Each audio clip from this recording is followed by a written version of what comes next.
He took her name to save her shame, but never expected her to save his heart.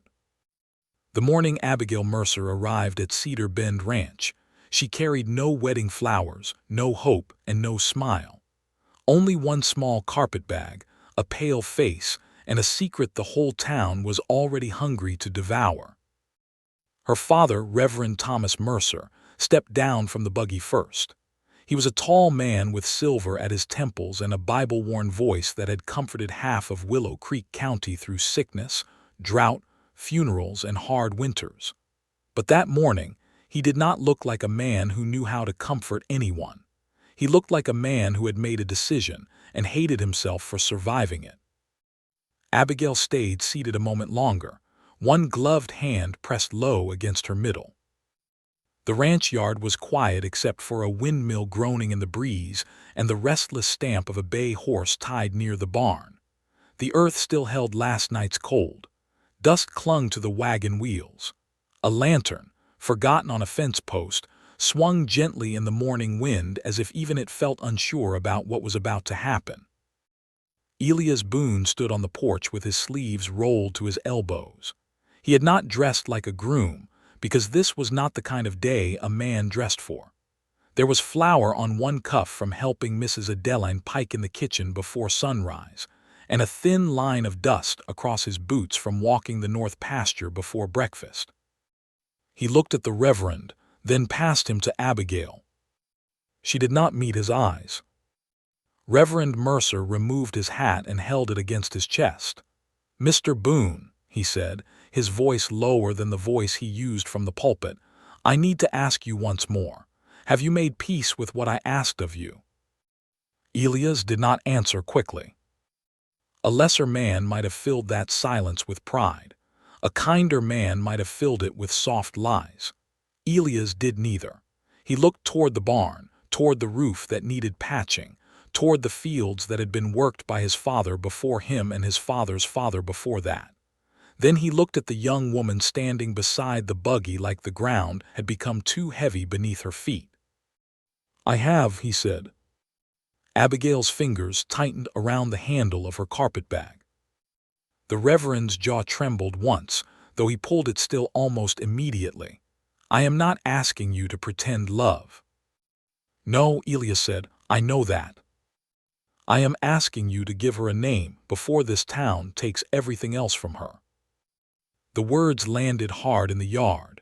Somewhere inside the house, a floorboard creaked. Someone was listening, though no one stepped out. Elias gave a slow nod. "She'll have my name." The Reverend looked at him then, not as a minister looking at a member of his congregation, but as a father looking at the only bridge left over a river he feared his daughter could not cross alone. "And the child?" he asked. Abigail's eyes closed. For the first time, Elias saw the smallness in her, not weakness, not guilt, just exhaustion, the kind that came from being watched by people who never asked if you were alive inside your shame. He took one step down from the porch. "I won't punish a child for arriving before it had a say in anything," he said. Abigail opened her eyes. They shone, but she did not cry. The Reverend swallowed. "Then we should go inside." But Elias did not move yet. "Before we do," he said, turning his attention to Abigail, "there is one thing you should hear from me, not from your father." For the first time that morning, she looked straight at him. He was not handsome in the polished way of men who knew how to smile across a church aisle. His face was sun-browned, serious, and marked by work. There was a steadiness in him that made him seem older than his 32 years. He looked like a man who had buried too much and learned not to speak unless his words could stand up under weight. "This house will not be a jail," he said. "You will have your own room, your own time, your own say in what concerns you. I will not ask more from you than you can freely give." Abigail's mouth parted a little, as though she had expected rules and instead had been handed air. "I did not come here freely," she said. Her voice was soft, but it did not break. "No," Elias said, "I know. And you did not agree freely either." That surprised him. For a breath, the wind seemed to stop. Elias looked at the Reverend, then back at her. "No," he said honestly, "not fully." A bitter little smile touched Abigail's lips and vanished. "Then I suppose we are both prisoners of other people's choices." Elias studied her then with new attention. There was shame around her, yes, and fear too, but beneath it there was something sharp enough not to bend. She was not simply a ruined daughter being delivered to a stranger's porch. She was a woman who understood exactly what had been taken from her and was still standing anyway. "Maybe," Elias said, "but prisoners can still choose how they treat each other." The Reverend lowered his head. From inside the house, Adeline Pike finally stepped into the doorway. She was a round-faced widow with gray hair pinned tight and kind eyes that missed nothing. Behind her stood old Gideon Shaw, the ranch hand who had served the Boone family for nearly 30 years, his arms crossed and his expression carved from oak. Young Levi Nash peered around the doorframe, trying and failing not to look curious. Elias turned slightly. "This is Miss Abigail Mercer," he said, then paused, "soon to be Mrs. Boone." Levi's brows lifted before Gideon's sharp look made him stare at his boots. Adeline came down the porch steps first. She took Abigail's carpetbag without asking and placed one warm hand over Abigail's cold fingers. "You'll be tired from the ride," Adeline said. "Come in before the wind gets meaner." It was the first gentle sentence Abigail had heard all morning, and it nearly undid her. She stepped forward, but before she reached the porch, a rider appeared on the far road.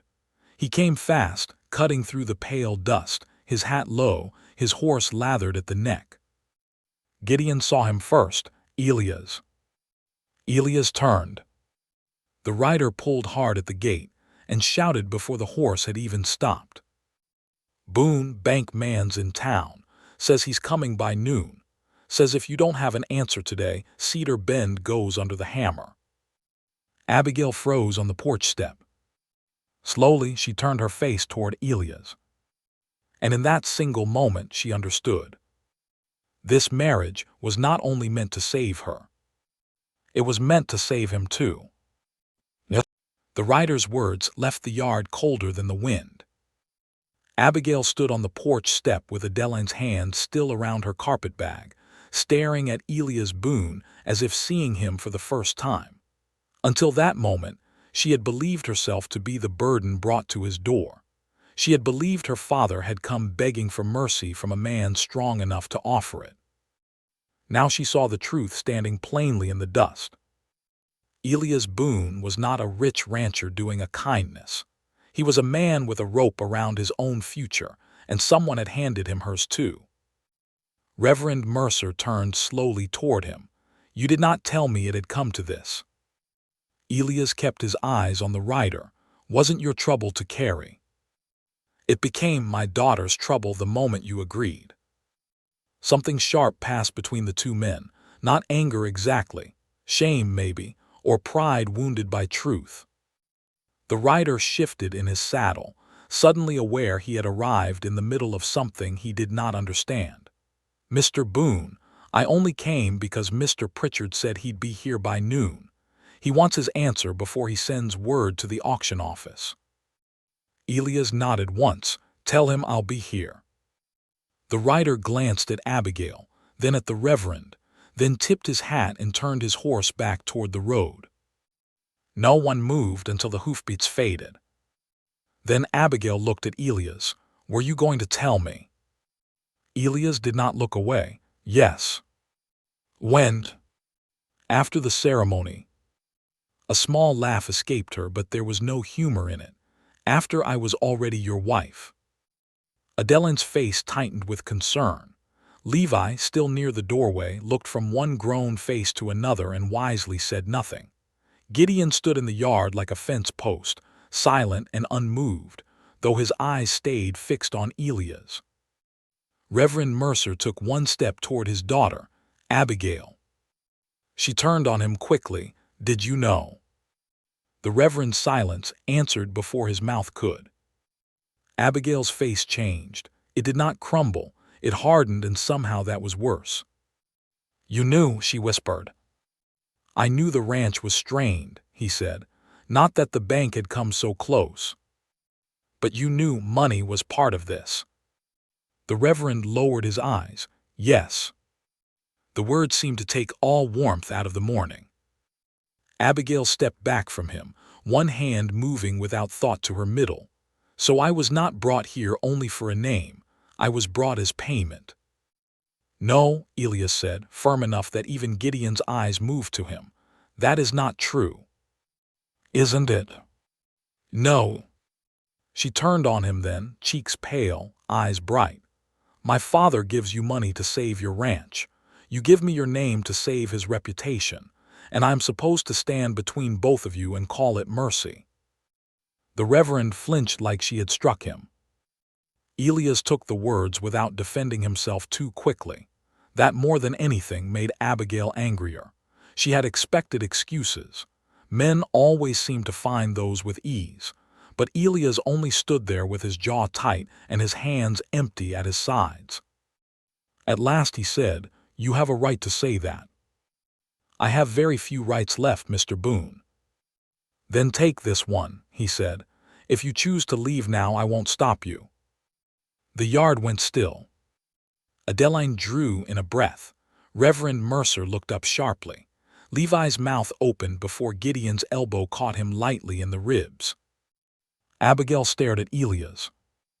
He went on, quieter now. "I gave your father my word that I would marry you if you agreed. But if you stand here now and say no, then no is the end of it." The Reverend's face went ashen. "Elias, you understand what that means." "I do." "The bank will not wait." "I know." "And Abigail will have nowhere safe to stand once talk begins." Elias' expression did not change, but something weary crossed his eyes. Then maybe the town ought to be ashamed for leaving her no place to stand. For the first time that morning, Abigail had no answer. The words were not soft, they did not fix anything, but they were not the words of a man buying silence either. Reverend Mercer turned away, one hand gripping his hat so tightly the brim bent. He looked older than he had when they arrived. Smaller, somehow. The father in him and the minister in him seemed to be standing on opposite sides of the same wound.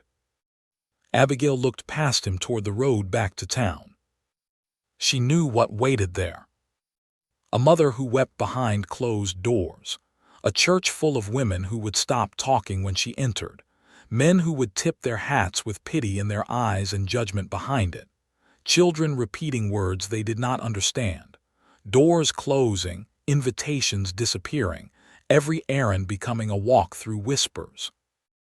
And beyond all that, one empty name. Daniel Reed. She had not spoken it aloud in weeks. Even in her own mind, it felt like touching a burn. He had promised to come back before anyone knew.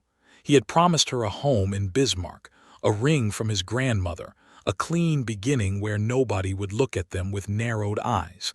Then the letters stopped. The address he left turned false. The friend who claimed to know him suddenly knew nothing at all.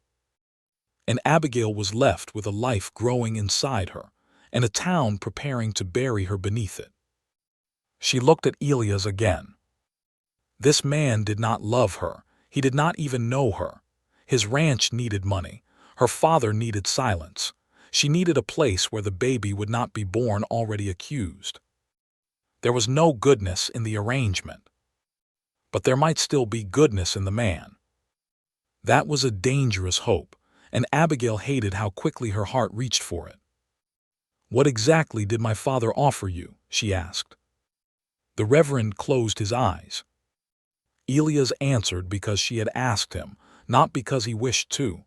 Enough to make a payment to the bank and keep Cedar Bend through harvest, not enough to clear the debt. "And if the crop fails, then I lose it later instead of now." "And you still agreed." He looked toward the fields. "There are people here who depend on this land." "Mrs. Pike." "Yes." "Mr. Shaw." "Yes." The boy. Levi's not a boy, though he acts determined to prove otherwise. Levi looked offended, but Adeline's look kept him quiet. Elias' voice softened.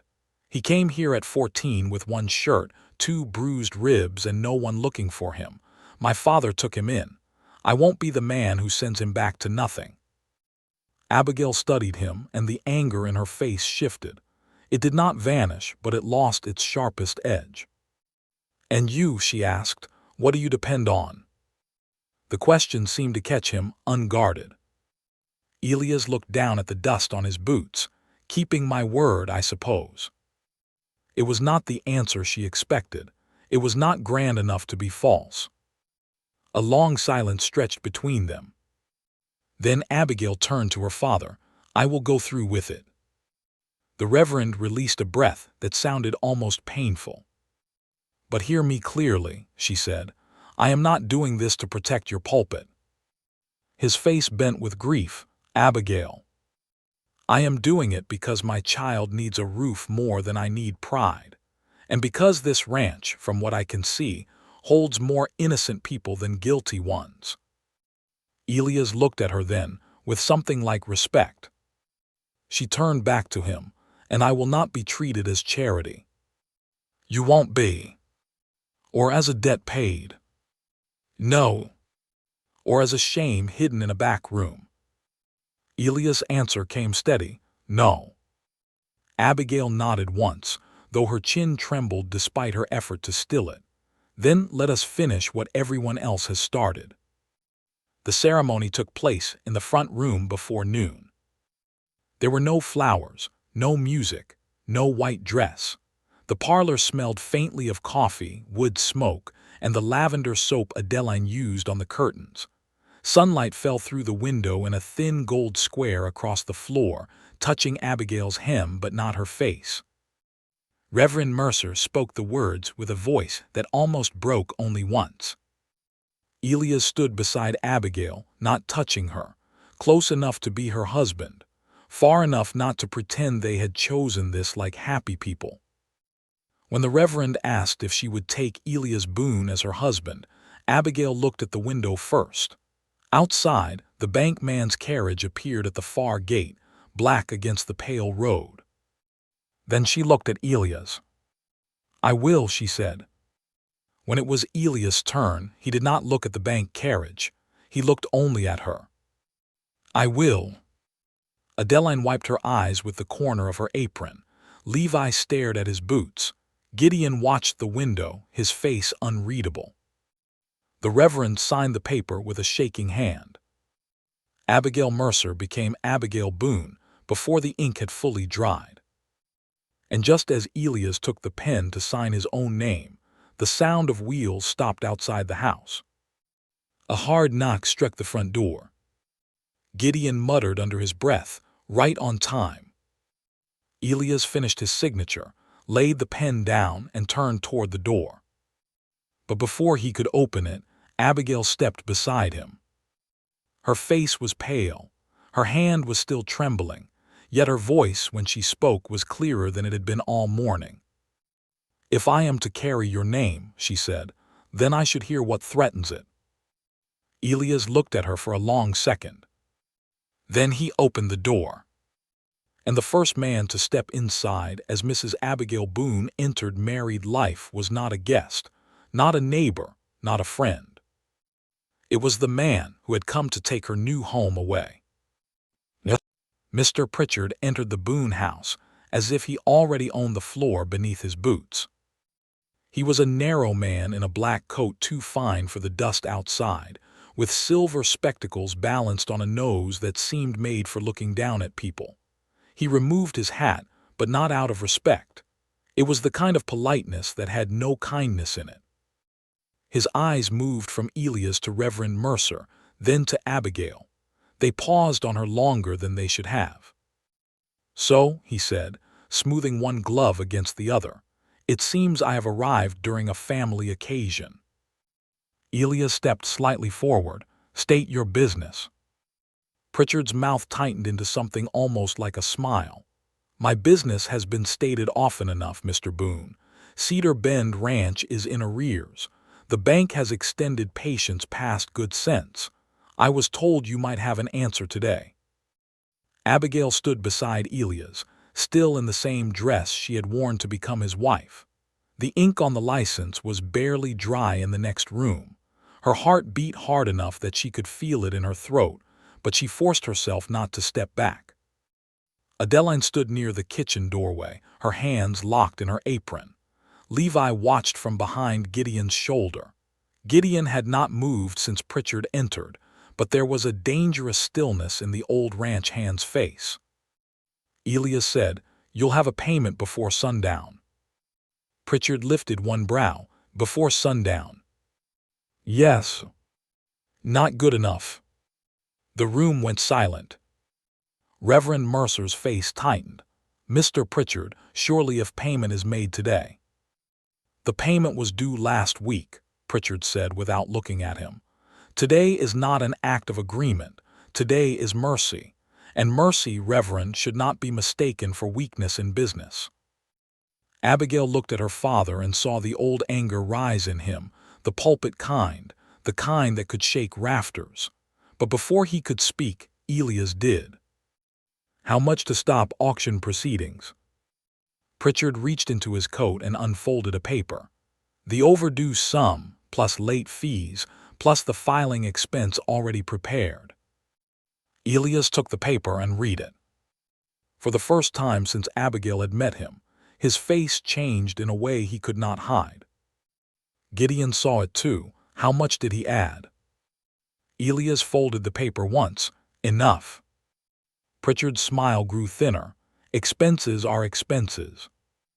"That filing was not sent," Elias said. "It was prepared." "Prepared is not filed." "Still billable." Gideon made a low sound in his throat. Pritchard glanced toward him. "If your employee has something to say, perhaps he should say it outside." "He'll speak where he stands," Elias said. Abigail felt something shift in the room. Elias did not raise his voice, but every person there understood the warning in it. Pritchard turned his attention back to Elias. "You are in no position to posture. Your land is over-leveraged, your crop unproven, and your late father's reputation does not pay debt. I will require the full amount by noon, or I will proceed." "Noon," Reverend Mercer said. "You said today." "I said he would have an answer today. I did not say I would wait until nightfall." Abigail looked toward the mantel clock. The hands stood a little past 10. 2 hours. 2 hours between a new name and no home. Elias turned to Reverend Mercer. "The money you brought." "In the buggy box," the Reverend said, "but it will not cover this new figure." "I know." Pritchard's eyes flickered with satisfaction. Abigail noticed.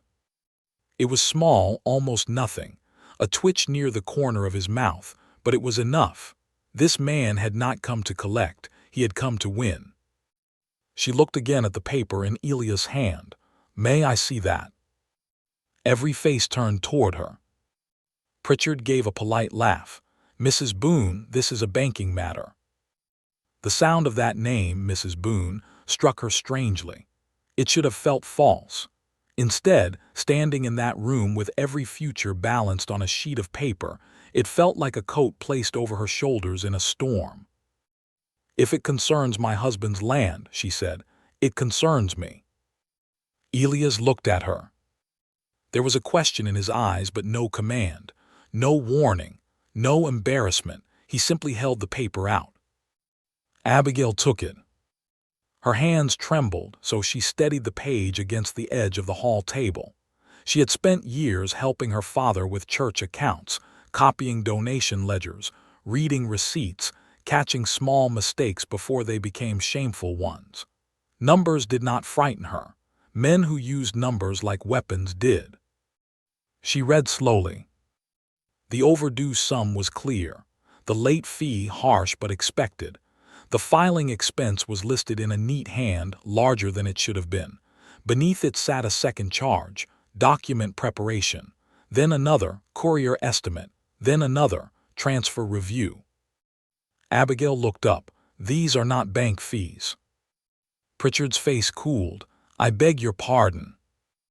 These last 3 charges, they are not from the original note. They are associated costs. They are guesses. His eyes hardened behind the spectacles. Madam, you are mistaken. Maybe, Abigail said softly, but if they are true costs, you will have receipts. A faint flush climbed Pritchard's neck. Elias saw it, so did Gideon. Abigail continued, still quiet. And if you have receipts, then bringing them should not be difficult. Pritchard folded his gloves tighter in one hand. Mr. Boone, I did not come here to have legal terms examined by a woman whose name was not on this property yesterday. No, Abigail said before Elias could answer. You came here because her name is on it today, and that troubled you enough to hurry. The room held its breath. Pritchard stared at her, and for the first time his pleasant mask slipped. You should be careful, he said. Elias stepped forward. No, you should. Pritchard looked between them and seemed to understand that something had gone wrong with the morning he had planned. He had expected a desperate rancher, an embarrassed minister, and a silent bride. Instead, he had found a house standing closer together than it had an hour before. Still, he was not beaten. He drew himself up. Noon, Mr. Boone, full payment including fees. The valid fees, Abigail said. His mouth flattened. I will return with Sheriff Calder as witness, he said. If the sum is not ready, this matter moves forward. He put on his hat and walked out. No one spoke until his carriage rolled away from the yard. Then Levi let out a breath. I don't like that man. Adeline gave him a weary look. Nobody asked you to. Gideon turned to Elias.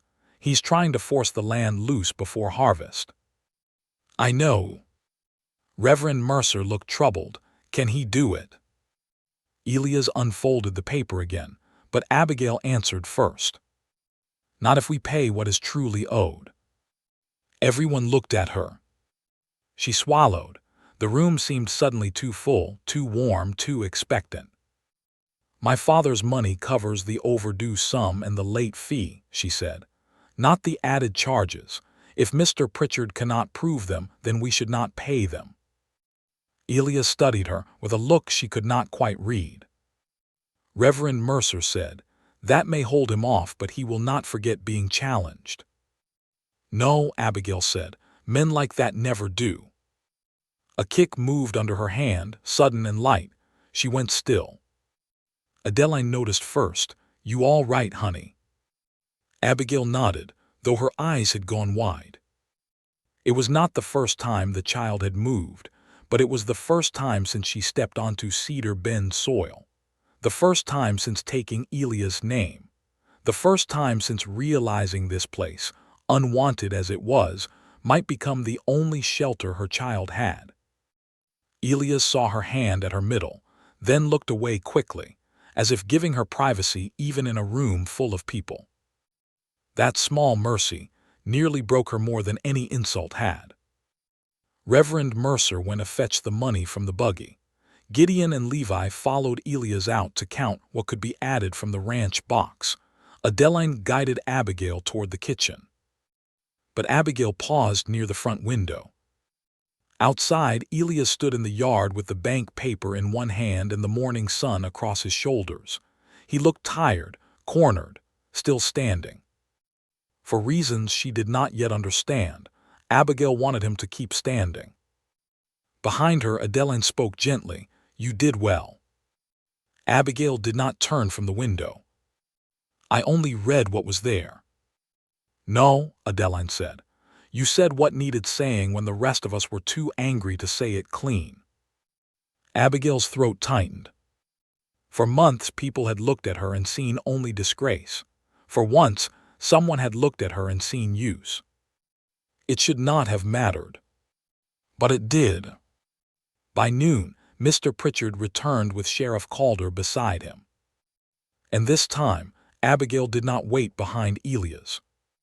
She stood beside him at the door, one hand resting lightly against the life beneath her ribs, ready to learn whether a woman given away in shame could still help save a home.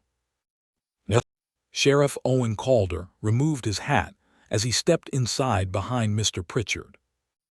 Unlike the banker, the sheriff did not carry himself with pride. He looked uncomfortable, as though he wished he had been sent anywhere else that morning. Dust covered the knees of his trousers, and the long ride showed plainly on his tired face. "I was asked to witness whatever happens here," he said quietly. Elias nodded, "Then witness it fairly." Mr. Pritchard unfolded the note again and placed it on the dining table. "The amount is due now." Abigail stood beside Elias instead of behind him.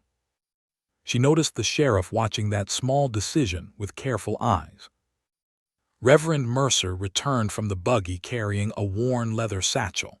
He laid it gently on the table and opened it.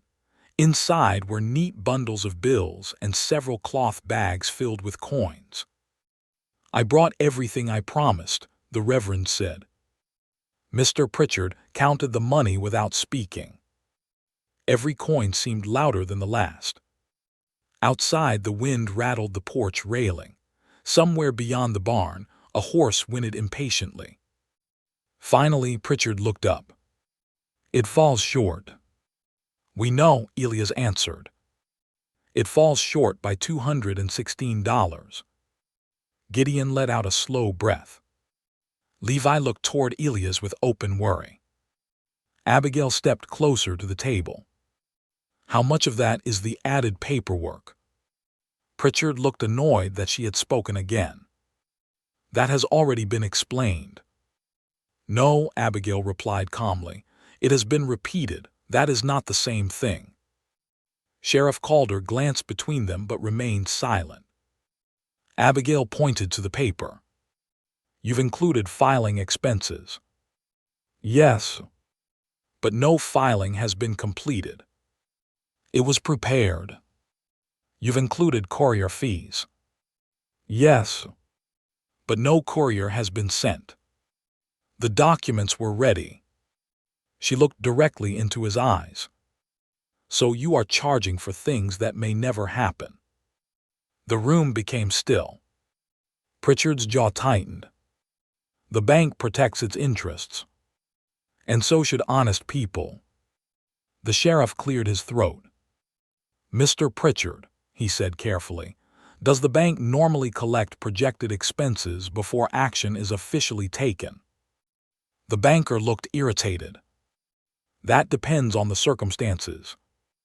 "I asked whether it was normal." "It is permitted." Sheriff Calder folded his arms. "That wasn't my question either." For the first time since arriving, Mr. Pritchard seemed unsure of himself. Abigail noticed it immediately. He was accustomed to frightened farmers, not questions. She had spent too many evenings balancing church accounts beside her father to fear a column of numbers. She reached for the paper again. "May I?" This time, Elias handed it to her without hesitation. She studied every line. Then something caught her attention. Her finger stopped halfway down the page. "Mr. Boone." Elias leaned closer. "What is it?" She pointed to a figure near the bottom. "This interest calculation." Pritchard spoke quickly. "It is correct." Abigail ignored him.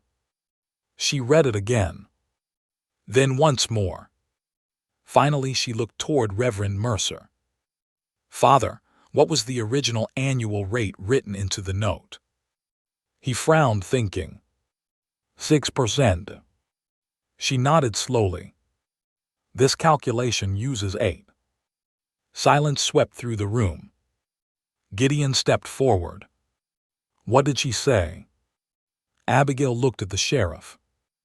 "The interest was calculated using 8% instead of 6. Pritchard answered almost immediately. "Simple bookkeeping." "No," Abigail said. "An honest mistake." No. The banker frowned. You are accusing me of fraud. I'm saying numbers don't change themselves. Sheriff Calder held out his hand. Let me see the note. Pritchard hesitated only a second before handing it over. The sheriff compared both papers carefully. His forehead creased. Then he looked directly at the banker. Mrs. Boone appears to be right. Levi's mouth fell open. Gideon's weathered face remained expressionless, but satisfaction flickered briefly through his eyes. Reverend Mercer slowly removed his spectacles and wiped them with his handkerchief. Mr. Pritchard's confidence slipped another inch. It was merely copied incorrectly. Abigail answered before anyone else could. Then the total due is wrong. The sheriff nodded once. It certainly appears that way. Pritchard folded his arms. Even corrected, they still owe the bank. No one denied that, Elias replied evenly. We owe what is fair. Abigail looked toward Elias. For the first time since arriving at Cedar Bend, their eyes met without awkwardness. Neither smiled. Neither needed to. They were simply standing on the same side. Pritchard gathered the papers sharply. I'll return after the figures are corrected. When? Elias asked. Tomorrow. The sheriff raised an eyebrow. You were demanding payment within minutes. The correction requires review. Abigail almost smiled. He was retreating. Not because he wanted to. Because he had no clean way to keep pressing. Sheriff Calder handed the papers back to Elias. I'll report that the amount remains under review until the corrected balance is confirmed. Pritchard looked ready to argue. Instead, he placed his hat back on his head. This isn't over. I never believed it was, Elias answered. The banker left without another word. His carriage disappeared down the road much faster than it had arrived. For several long seconds, nobody inside the house moved. Then Levi grinned. We won. Gideon shook his head. No. The old ranch hand looked toward the fields beyond the window. We bought tomorrow. The smile faded from Levi's face. Elias rested both hands on the table. Gideon's right. Adeline quietly poured coffee into several cups. No one reached for them. Reverend Mercer walked slowly toward Abigail. I owe you an apology. She looked at him but said nothing. I thought I was protecting you. You were. But I forgot to ask whether you still had strength left to protect yourself. The words hung between them. Abigail's eyes softened just enough to show she had heard him. I don't know if I can forgive everything yet. I understand. But I don't want to spend the rest of my life angry either. The Reverend nodded, unable to speak. A heavy silence settled over the room until Adeline finally pushed a cup toward Abigail. You've been standing for hours. Abigail accepted it gratefully. As she lifted the warm cup, she noticed Elias quietly gathering the scattered papers from the table. One page slipped from his hands. She bent to pick it up at the same moment he did. Their fingers brushed. Both pulled back immediately. I'm sorry, they said together. Levi laughed before he could stop himself. Even Gideon's mouth almost turned upward. Color warmed Abigail's cheeks. Elias cleared his throat. You found something every one of us missed today. It was only arithmetic. No. He folded the corrected note carefully. It was courage. Those words stayed with Abigail long after everyone else returned to their work. Late that afternoon, she walked alone to the back porch, watching the sun sink over Cedar Bend Ranch. The wheat fields rolled quietly beneath the golden light. For the first time since Daniel Reed had disappeared. For the first time since she discovered she was carrying his child. For the first time since the whispers began. She felt something she thought had been taken forever. Not happiness. Not peace. Something much smaller. Hope. Just as she turned to go inside, hoofbeats echoed across the lane once again. A young rider pulled his horse to a stop at the gate, carrying a dusty leather mailbag. "I've got a letter," he called. "It's addressed to Mrs. Abigail Boone." Abigail's heart stopped. No one had ever written to her by that name before. And when she recognized the handwriting on the envelope, the color drained completely from her face. She knew exactly who had sent it.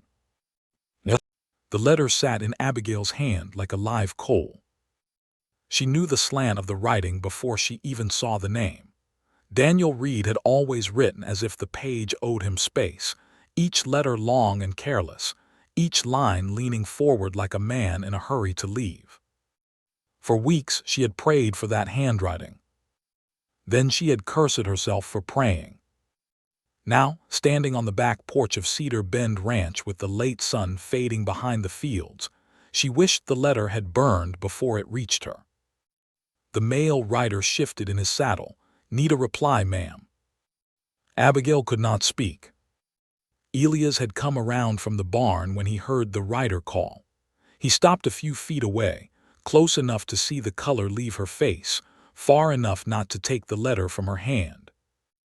"Abigail," he said quietly. The sound of her new name in his voice steadied her more than she wanted it to. The rider looked between them, suddenly uneasy. "I can wait if you need." "No," Abigail said at last. Her voice came thin. "There will be no reply." The rider tipped his hat and rode off down the lane. Dust rose behind him in a pale ribbon, then settled over the road as if nothing had happened. Elias looked at the envelope. "Is it from him?" She could have lied. The thought passed through her and left just as quickly. Lies had already carried her far enough. "Yes." Elias nodded once. Not angry, not curious, not wounded in any way he showed. That made it harder. Abigail looked down at the letter again. "I don't know why he would write now." "Do you want to open it alone?" She looked up at him. The question surprised her. Her father would have asked what it said. Her mother would have cried before the seal was broken. Daniel would have expected to be answered. But Elias only asked whether she wanted privacy. "I don't know," she said. He stood with his hat in one hand, the evening light catching the dust on his sleeve. "Then you don't have to decide this minute." Inside the house, Adeline called Levi to wash before supper. Gideon's low voice answered something from the barn. The ranch kept breathing around her, ordinary and unaware, while the past stood in her palm. Abigail pressed the letter against her skirt. "I thought I wanted him to come back," she said. Elias did not interrupt. "I thought if he came back, then everything would make sense again. People would stop whispering. My father would stand straight again. My mother would stop looking at me like she was grieving someone still alive." She swallowed. "I thought his return was the only door left. And now—" She looked toward the field where thin rows of green had begun to show through the soil. "Now I am afraid of what door he might open." Elias nodded slowly, as if he understood more than she had said. They went inside without speaking of the letter again. At supper, Abigail ate little. Adeline noticed but did not press her. Levi talked too much, the way young men did when a room felt heavy and they believed sound could fix it. He told a story about a mule that had bitten Mr. Hanley outside the feed store, then laughed too loudly at his own telling. Gideon told him the mule likely had better judgment than most men in town.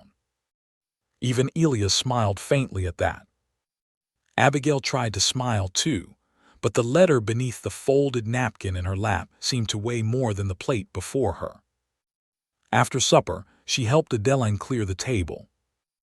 Adeline took one look at her face and gently removed the dish from her hands. "Go sit a while, honey." "I can help." "I know you can. That is not the question." Abigail gave in because arguing with Adeline already seemed like arguing with weather. She carried the letter to the small room she had been given at the end of the hall. It was plain but clean, with a narrow bed, a washstand, a quilt folded at the foot, and a little window facing the cottonwoods.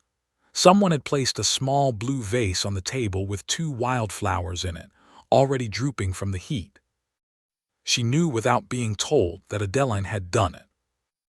Abigail sat on the edge of the bed. For a long while, she only stared at Daniel's name. Then she broke the seal. The letter was short. That hurt her first. All those weeks of silence, all those nights of fear, all the shame she had carried in rooms where her own breathing felt too loud, and he had given her half a page. "Abigail, I heard talk that your father married you off quick. I suppose you did what you felt you had to do. I will not judge you for it, though I wish you had waited. My plans changed after Bismarck. Work took me farther west, and by the time I meant to write, things were already complicated.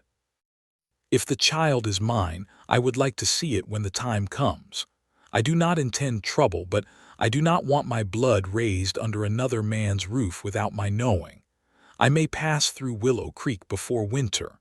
Tell no one unless you must. Daniel." Abigail read it once, then twice. By the third time, the words had blurred. "If the child is mine." If. The letter dropped into her lap. A laugh came out of her, broken and small.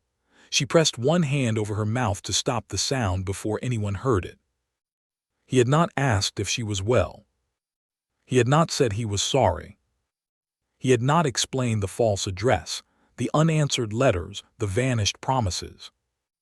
He had only arrived on paper to leave doubt where he had already left ruin. A knock came softly at the door. Abigail wiped her face quickly. "Yes." Elias stood in the hall. "Adeline said you left your tea in the kitchen." There was no tea in his hand. They both knew it. For some reason, that kindness nearly made her cry harder. "I opened it," she said. His eyes went to the letter, then back to her face. "Do you want me to leave?" "No." He stepped inside but stayed near the door.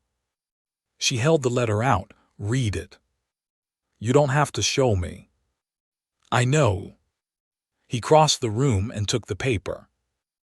As he read, his face did not change much, but Abigail saw his hand tighten near the bottom. When he finished, he folded the page carefully and set it on the table instead of handing it back like something dirty. "He has no right to speak of the child that way," Elias said. The quiet anger in his voice startled her. Not loud, not wild. Worse than that. Controlled. "He says he may come," Abigail whispered. "I read that." "What if he does?" "Then he will not walk through this house like he owns any part of it." Abigail looked down at her hands. "He is the father." Elias was quiet for a moment. Then he said, "Blood is not a key to every door." She looked up. The room had grown dim, and the last light from the window lay across his face. He looked tired from the day's fight with Pritchard, from the ceremony, from the debt, from all the troubles that had existed before she came. Yet he stood there as if one more burden could be lifted if only he knew where to put his hands. "I don't know what I feel," Abigail said. "I used to think I loved him. Then I hated him. Then I missed him. Now I read his words and feel like I am looking at a stranger wearing a familiar coat." "That may be grief," Elias said. "For what?" "For the man you thought he was." Abigail closed her eyes. The truth of that sentence struck deeper than comfort would have. She turned her face away, ashamed of the tears slipping free. "I am sorry." "For crying." for bringing this into your house." Elias' voice softened. "You did not bring his cowardice here, he sent it." She covered her face then, and for the first time since Cedar Bend, she cried without trying to make the tears quiet. Elias did not touch her. He only moved the chair closer and sat near the door, staying in the room so she was not alone, staying far enough away so she did not feel trapped. Outside, the cottonwood leaves rubbed together in the night wind. Somewhere in the barn, a horse shifted and stamped. After a while, Abigail wiped her cheeks with the edge of her sleeve. "My mother would say this is my punishment." Elias looked at her. "Do you believe that?" "I don't know what I believe anymore." He leaned forward, resting his elbows on his knees. "I believe a child is not a punishment." Her hand moved to her middle. The baby shifted faintly, as if answering from the dark. Abigail let out a trembling breath. Elias stood then, sensing the moment had said all it could. At the door he paused. "May I keep the letter safe?" She looked at him with surprise. "In case he comes," Elias said. "Words matter when men later pretend they never wrote them." Abigail thought of Daniel's easy smile, his soft promises, his way of leaving every hard thing for someone else to carry. "Yes," she said, "keep it." He took the letter from the table. Before he left, Abigail spoke again. "Elias." He turned.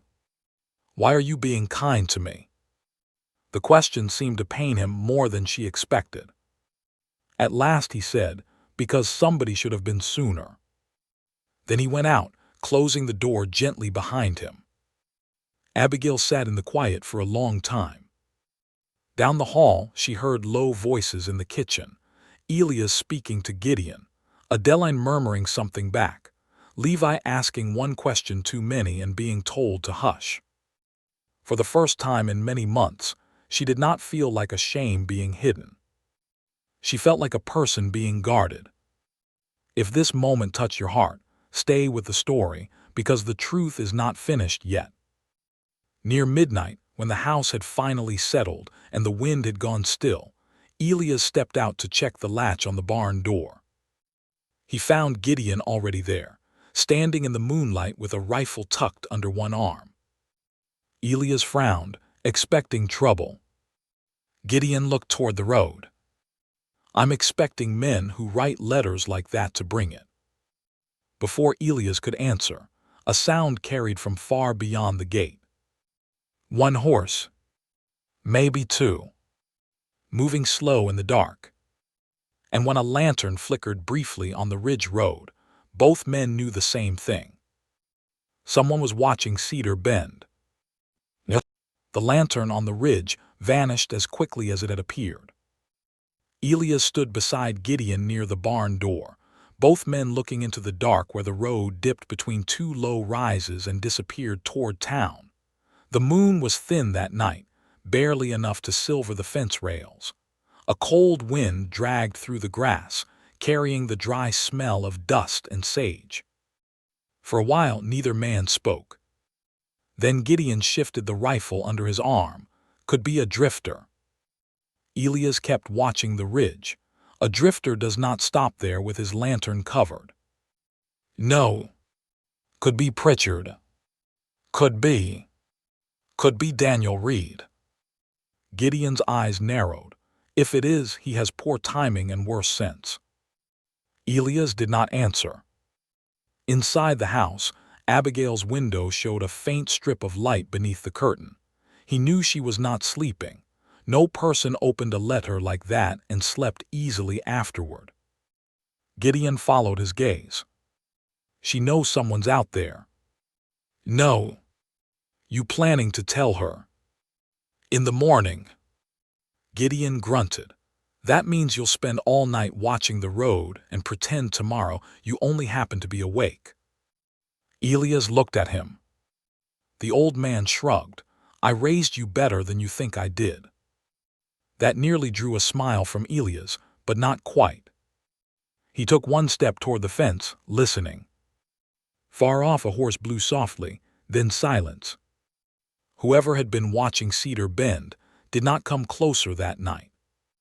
But that did not make Elias feel safer.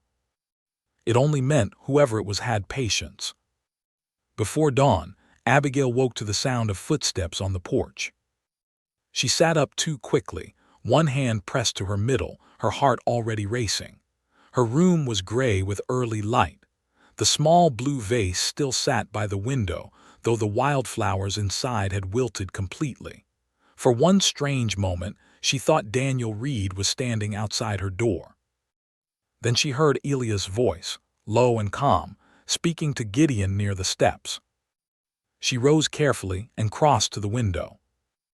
Elias stood in the yard with his coat collar turned up against the morning chill. Gideon was beside him, pointing toward the road. Both men looked as if they had not slept. A heaviness settled inside Abigail. She dressed quickly and went to the kitchen. Adeline was already at the stove, stirring cornmeal in a pot. She turned when Abigail entered and gave her a look that said she had been expecting her. "You're up early. So is everyone else." Adeline said nothing. Abigail looked toward the door. "What happened?"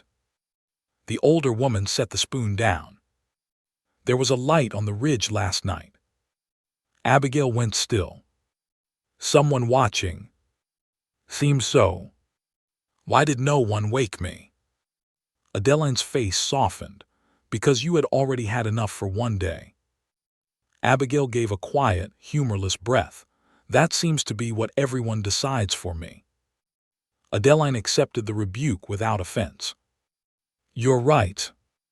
That simple answer disarmed Abigail more than any defense would have. The back door opened and Elias stepped inside. Dust clung to the bottom of his trousers. There were shadows beneath his eyes. He stopped when he saw Abigail standing there. "You should have told me," she said. "I meant to. When it was safer. When there was something more certain to tell." She folded her arms, though the movement held more hurt than anger. "And if it was Daniel?" Elias was quiet. Adeline picked up the pot and carried it to the table, suddenly very interested in breakfast. Elias removed his hat. "Then I did not want his shadow standing in your room all night." Abigail looked down. His answer was wrong in one way and kind in another, which made it harder to argue with. "I do not want to be protected by being kept blind," she said. "I understand." "Do you?" "I am learning." That was such an Elias answer. Plain, awkward, honest enough to make anger lose its footing. She looked at him then and saw the tiredness he was trying to hide. "You watched all night." Gideon watched most. From the porch, Gideon's voice called, "That is a lie told kindly." Adeline smiled into the cornmeal. For the first time since the letter arrived, Abigail almost laughed. The sound did not come, but it came close. Breakfast was quieter than usual. Levi kept looking toward the ridge through the window until Gideon told him his eyes would not pull a man out of the hills. Reverend Mercer had stayed in town after the ceremony, but sent word that he would return by afternoon with copies of the corrected bank papers. Pritchard had not yet shown his face. The whole ranch seemed to wait. Waiting made the hours longer. Abigail found herself unable to sit still. She tried folding linens and folded the same sheet 3 times. She tried helping Adeline with beans and measured salt twice before Adeline gently took the jar away. At last she went to the small office off the kitchen, where Elias kept his ranch ledger. The room smelled of paper, dust, old leather, and pipe tobacco left from his father's time. A narrow window looked toward the south pasture. The desk was scarred with knife marks and ink stains. Receipts were tucked into the ledger without order, some folded, some loose, some marked with muddy fingerprints. Abigail touched the cover. The letter from Daniel lay locked in the top drawer where Elias had placed it the night before. She could feel its presence without seeing it. She opened the ledger instead. Numbers steadied her. People lied, promises broke, faces changed when shame entered a room, but numbers, when honestly kept, at least had the decency to show where they wounded you. She began sorting receipts into piles. Feed, seed, labor, bank, repair. Then she found something strange. A receipt from the feed store, paid in full, signed by Elias Boone. Nothing unusual in that. Except there were 3 more for the same month. All paid in full. All for more grain and feed than Cedar Bend could have used. Abigail frowned. She searched deeper and found another folded paper from winter, then one from early spring. Same store, same hand, same kind of purchase. Her first thought was that Elias had made a mistake. Her second was that someone else had made one for him. She stood and carried the papers to the barn. Elias was near the wagon, tightening a strap with Levi holding one end badly and Gideon correcting him, with more irritation than the task required. "You pull like a man apologizing to the leather," Gideon snapped. "I'm pulling," Levi protested. "You are persuading, pull." Abigail stopped near the doorway. "Mr. Boone." Elias turned. The formal name made him pause. "What is it?" She held out the receipts. "Did Cedar Bend buy this much feed in January?" Elias wiped his hands on a cloth and took the papers. At first his expression was blank. Then his brow tightened. "No." Gideon stepped closer. "Let me see." Elias handed him one paper. Gideon squinted at it. "This store stamp is Hanley's." "Yes," Abigail said. Levi leaned in. "We buy from Hanley." "Not that much," Gideon said. Elias looked at Abigail. "Where did you find these?" "In your ledger." "I never put these there." The words settled heavily. Abigail's skin prickled. "Then who did?" No one answered. Elias turned the paper over, studying the signature. "That is meant to be mine." "It is not." "No." Gideon looked sharply at him. Elias gave him the receipt. "Look at the B." The old man studied the signature and cursed under his breath. "Too round." Abigail looked between them. Elias explained. "My father's name was Boone too. He always wrote the B round like that. I don't. So someone copied the wrong man's hand. Or someone had an old paper and thought close was close enough." Levi's eyes widened. "Pritchard." Gideon gave him a hard look. "Careful with names unless your proof can stand in church." Abigail thought of Mr. Pritchard's added fees, the wrong interest, the way he pushed for quick payment, the way he seemed almost eager to take the land before anyone looked too closely. "What would false receipts do?" she asked. Elias looked toward the fields. "They make the ranch look worse than it is. More spending, less cash. If the bank believes I wasted money, they are less likely to grant time. And if the ranch goes to auction." Gideon's mouth hardened. Men with ready cash buy good land cheap. A chill moved through Abigail. This was no longer only debt. This was design. Elias gathered the papers. "I need to ride into town." "I'm coming," Abigail said. All 3 men looked at her. Elias answered first. "No." She lifted her chin. "You said this morning you were learning." He closed his mouth. Gideon's eyes moved between them with the faintest hint of amusement. Abigail went on. "Those papers were found because I was looking. If you take them to Hanley, he may say one thing to you and another to me.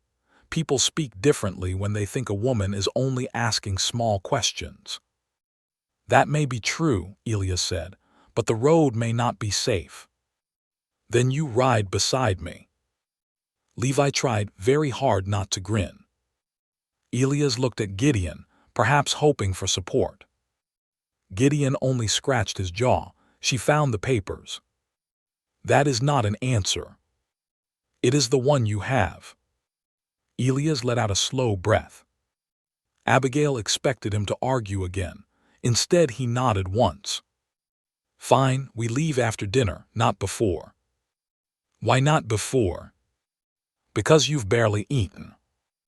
The answer was so practical, so firm, and so oddly careful that Abigail had no ready reply. Adeline, who had appeared silently behind her with a basket on one hip, said, "For once, I agree with him before he says something foolish." That settled the matter. By early afternoon, Abigail rode in the wagon beside Elias toward Willow Creek. Gideon followed on horseback behind them, rifle tucked low and eyes moving constantly over the road. Levi had been left at Cedar Bend with strict orders from Adeline and stricter threats from Gideon. The road into town passed between open fields, then cottonwoods, then the first scattered houses along the creek. Abigail had traveled this road many times beside her father, but today she felt every window before she reached it. People would see her. They would know she had married Elias Boone. Some would count months, some would whisper, some would pretend not to. Elias seemed to sense the change in her. "You don't have to look at them," he said. Abigail kept her eyes forward. "Yes, I do." He did not speak again. When the wagon rolled onto Main Street, the blacksmith stopped hammering. Two women outside the mercantile turned their faces, then leaned close to each other. A man near the hitching rail touched his hat to Elias, then looked quickly at Abigail's middle and away again. Shame tried to climb her throat. She swallowed it down. Elias slowed the wagon in front of Hanley's feed and grain. Before he could climb down, Abigail placed a hand on his sleeve. It was the first time she had touched him by choice. He looked at her hand, then at her face. "Let me ask first," she said. After a moment, Elias nodded. Inside, the store smelled of oats, burlap, tobacco, and lamp oil. Mr. Hanley stood behind the counter, a heavy man with thinning hair and nervous eyes. His face changed the instant he saw Abigail. "Mrs. Boone," he said too quickly. "Mr. Boone." Abigail set the receipts on the counter. "I need to ask about these." Hanley looked down. Then he went pale. Outside, a wagon rolled past the window. Inside, no one breathed. Abigail spoke gently, but her voice carried the weight of every hard thing she had survived. "Mr. Hanley, who told you to put Elias Boone's name on purchases he never made?" The shopkeeper's hands began to shake. And before he could answer, the back door of the store opened. Mr. Pritchard stepped out from the storage room. "Yes." Mr. Pritchard stopped in the doorway of Hanley's storage room with a sack of grain dust on one shoulder of his black coat and surprise on his face.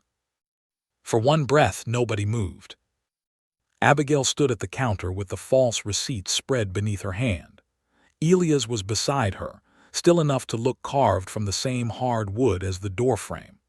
Gideon had taken one step inside the shop, his eyes fixed on Pritchard with the cold patience of a man who had spent too many years around dishonest traders to be impressed by polished shoes.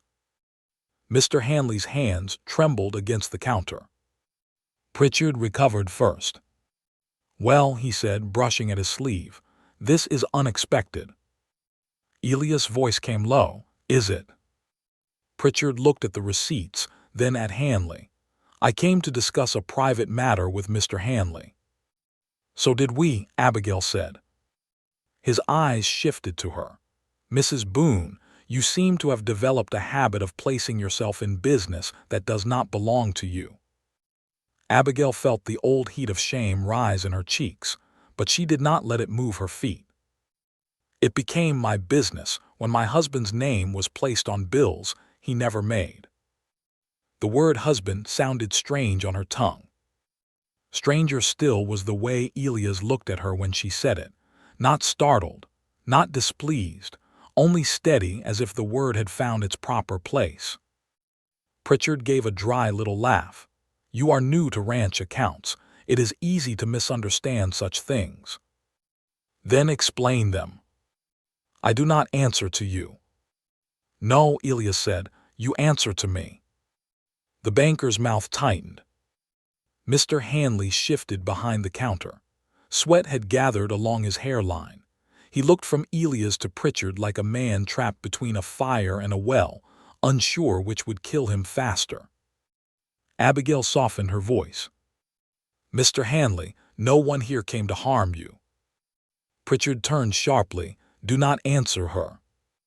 That was the mistake. The fear on Hanley's face changed. Not vanished, but sharpened into resentment. A frightened man might stay quiet forever. A frightened man ordered around in his own store sometimes remembered he still had a spine. Hanley swallowed. I didn't know what he meant to do with them. Pritchard's face went pale with fury. Elias stepped closer to the counter. With what? Hanley pulled a handkerchief from his pocket and wiped his forehead. Receipts, old blanks. He said the bank needed copies for the file, said some of your accounts had been damaged. Gideon's voice cut in. And you believed that? Hanley looked ashamed. He is the bank officer. I thought it was proper. Pritchard snapped, careful. Hanley looked at him then. No, I have been careful for 2 months and it has not helped me sleep. The store seemed to grow smaller around them. Outside, wagon wheels rolled along Main Street. A woman laughed somewhere near the Mercantile, then the sound faded. Inside Hanley's feed and grain, a man's quiet fear began turning into truth. Abigail placed one receipt in front of him. Did Elias Boone buy this feed? Hanley shook his head. No, ma'am. This one? No. And this? No.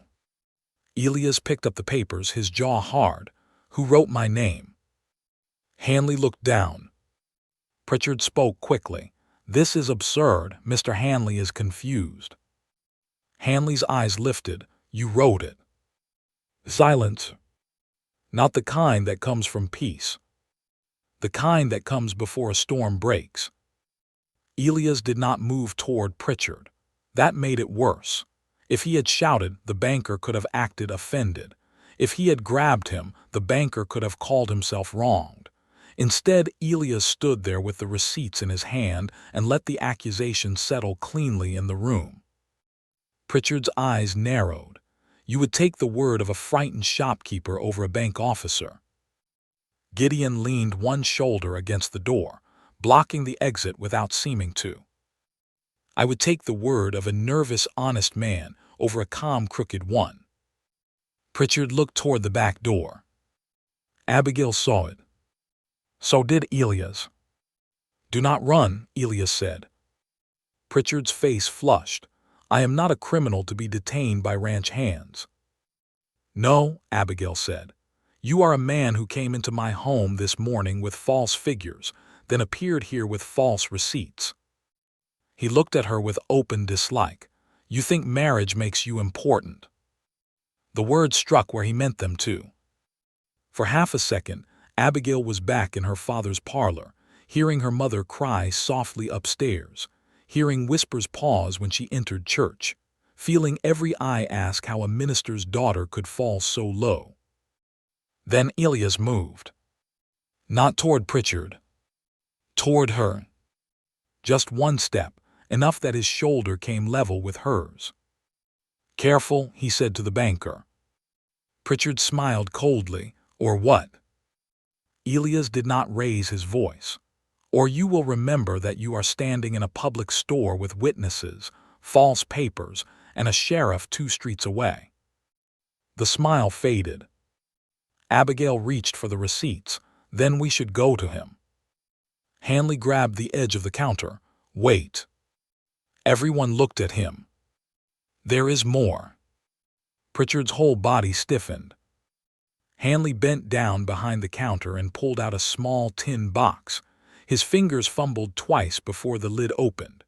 Inside were folded notes, several store slips, and one sealed envelope. "He told me to keep quiet," Hanley said. "Said if I spoke against him, he would call in my store loan. Said my wife would lose everything." His voice cracked on the word wife. Abigail's anger softened, just enough to make room for pity. Hanley handed the envelope to Elias. "This came last week. I was told to deliver it to the bank if Cedar Bend went to auction." Elias took it but did not open it. The front of the envelope held no name, only a mark in dark pencil. Pritchard looked suddenly afraid. Gideon noticed and straightened. Elias broke the seal. Inside was a single sheet. He read it once.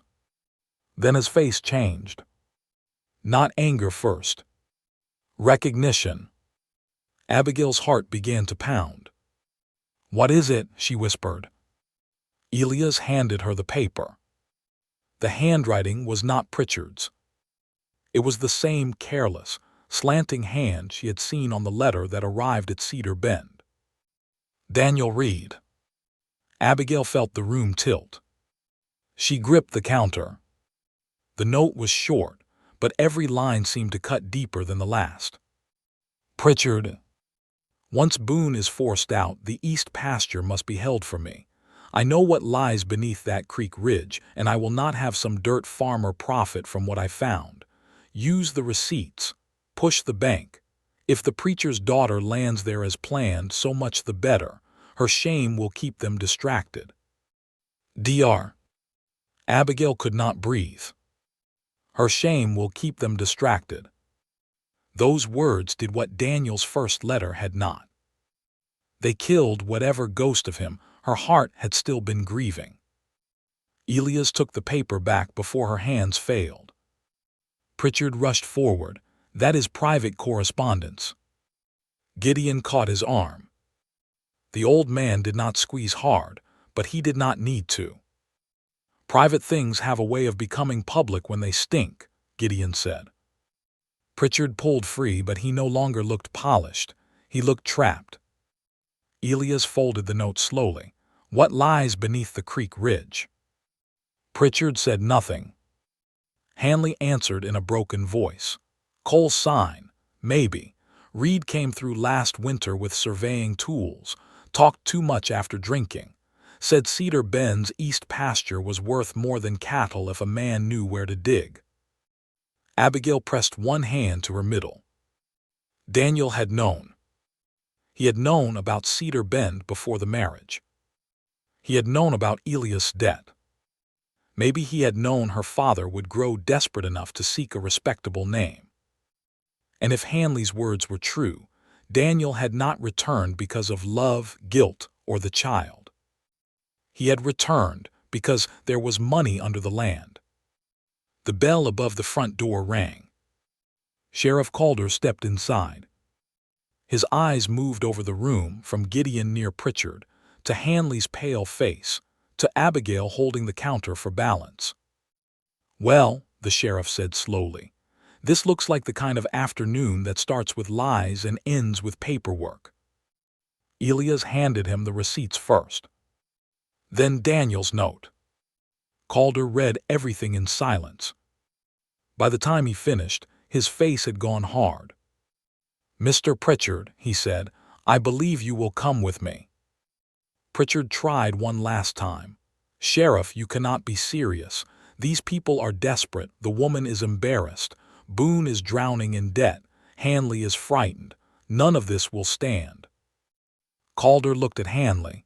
"Will you swear to what you said here?" Hanley swallowed. His eyes moved to the window, toward the street where his store, his name, and his whole life sat exposed. Then he looked at Abigail. Maybe he saw a woman who had been frightened too, and still spoke.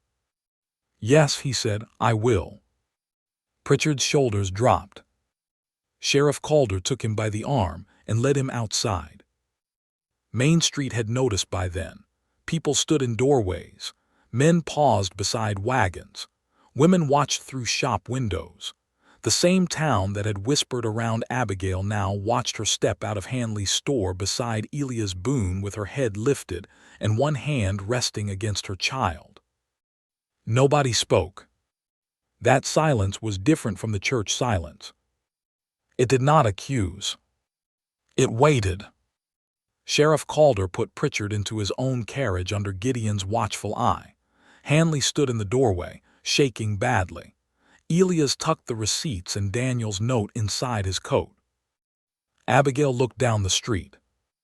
Near the far end, beside the livery, a man in a gray hat stood half hidden in the shadow. For 1 second, he turned his face. Abigail's breath caught. She had not seen Daniel Reed in months.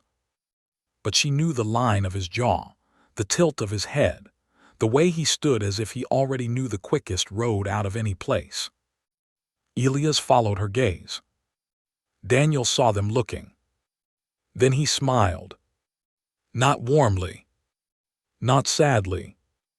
Like a man who still believed, he had one card left to play.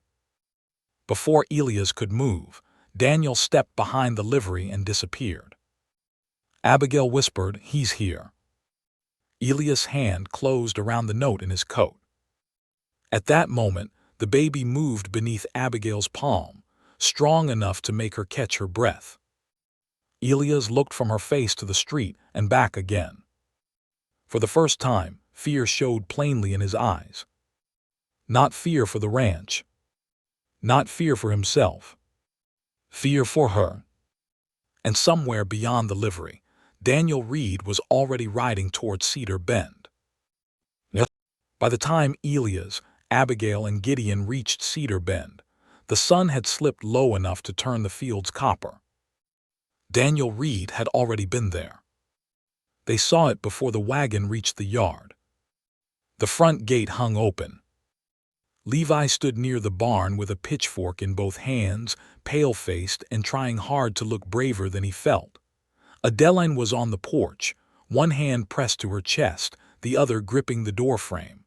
The house itself looked untouched, but the stillness around it was wrong. Elias pulled the wagon to a sharp stop. "Where is he?" he called. Levi swallowed, "Gone."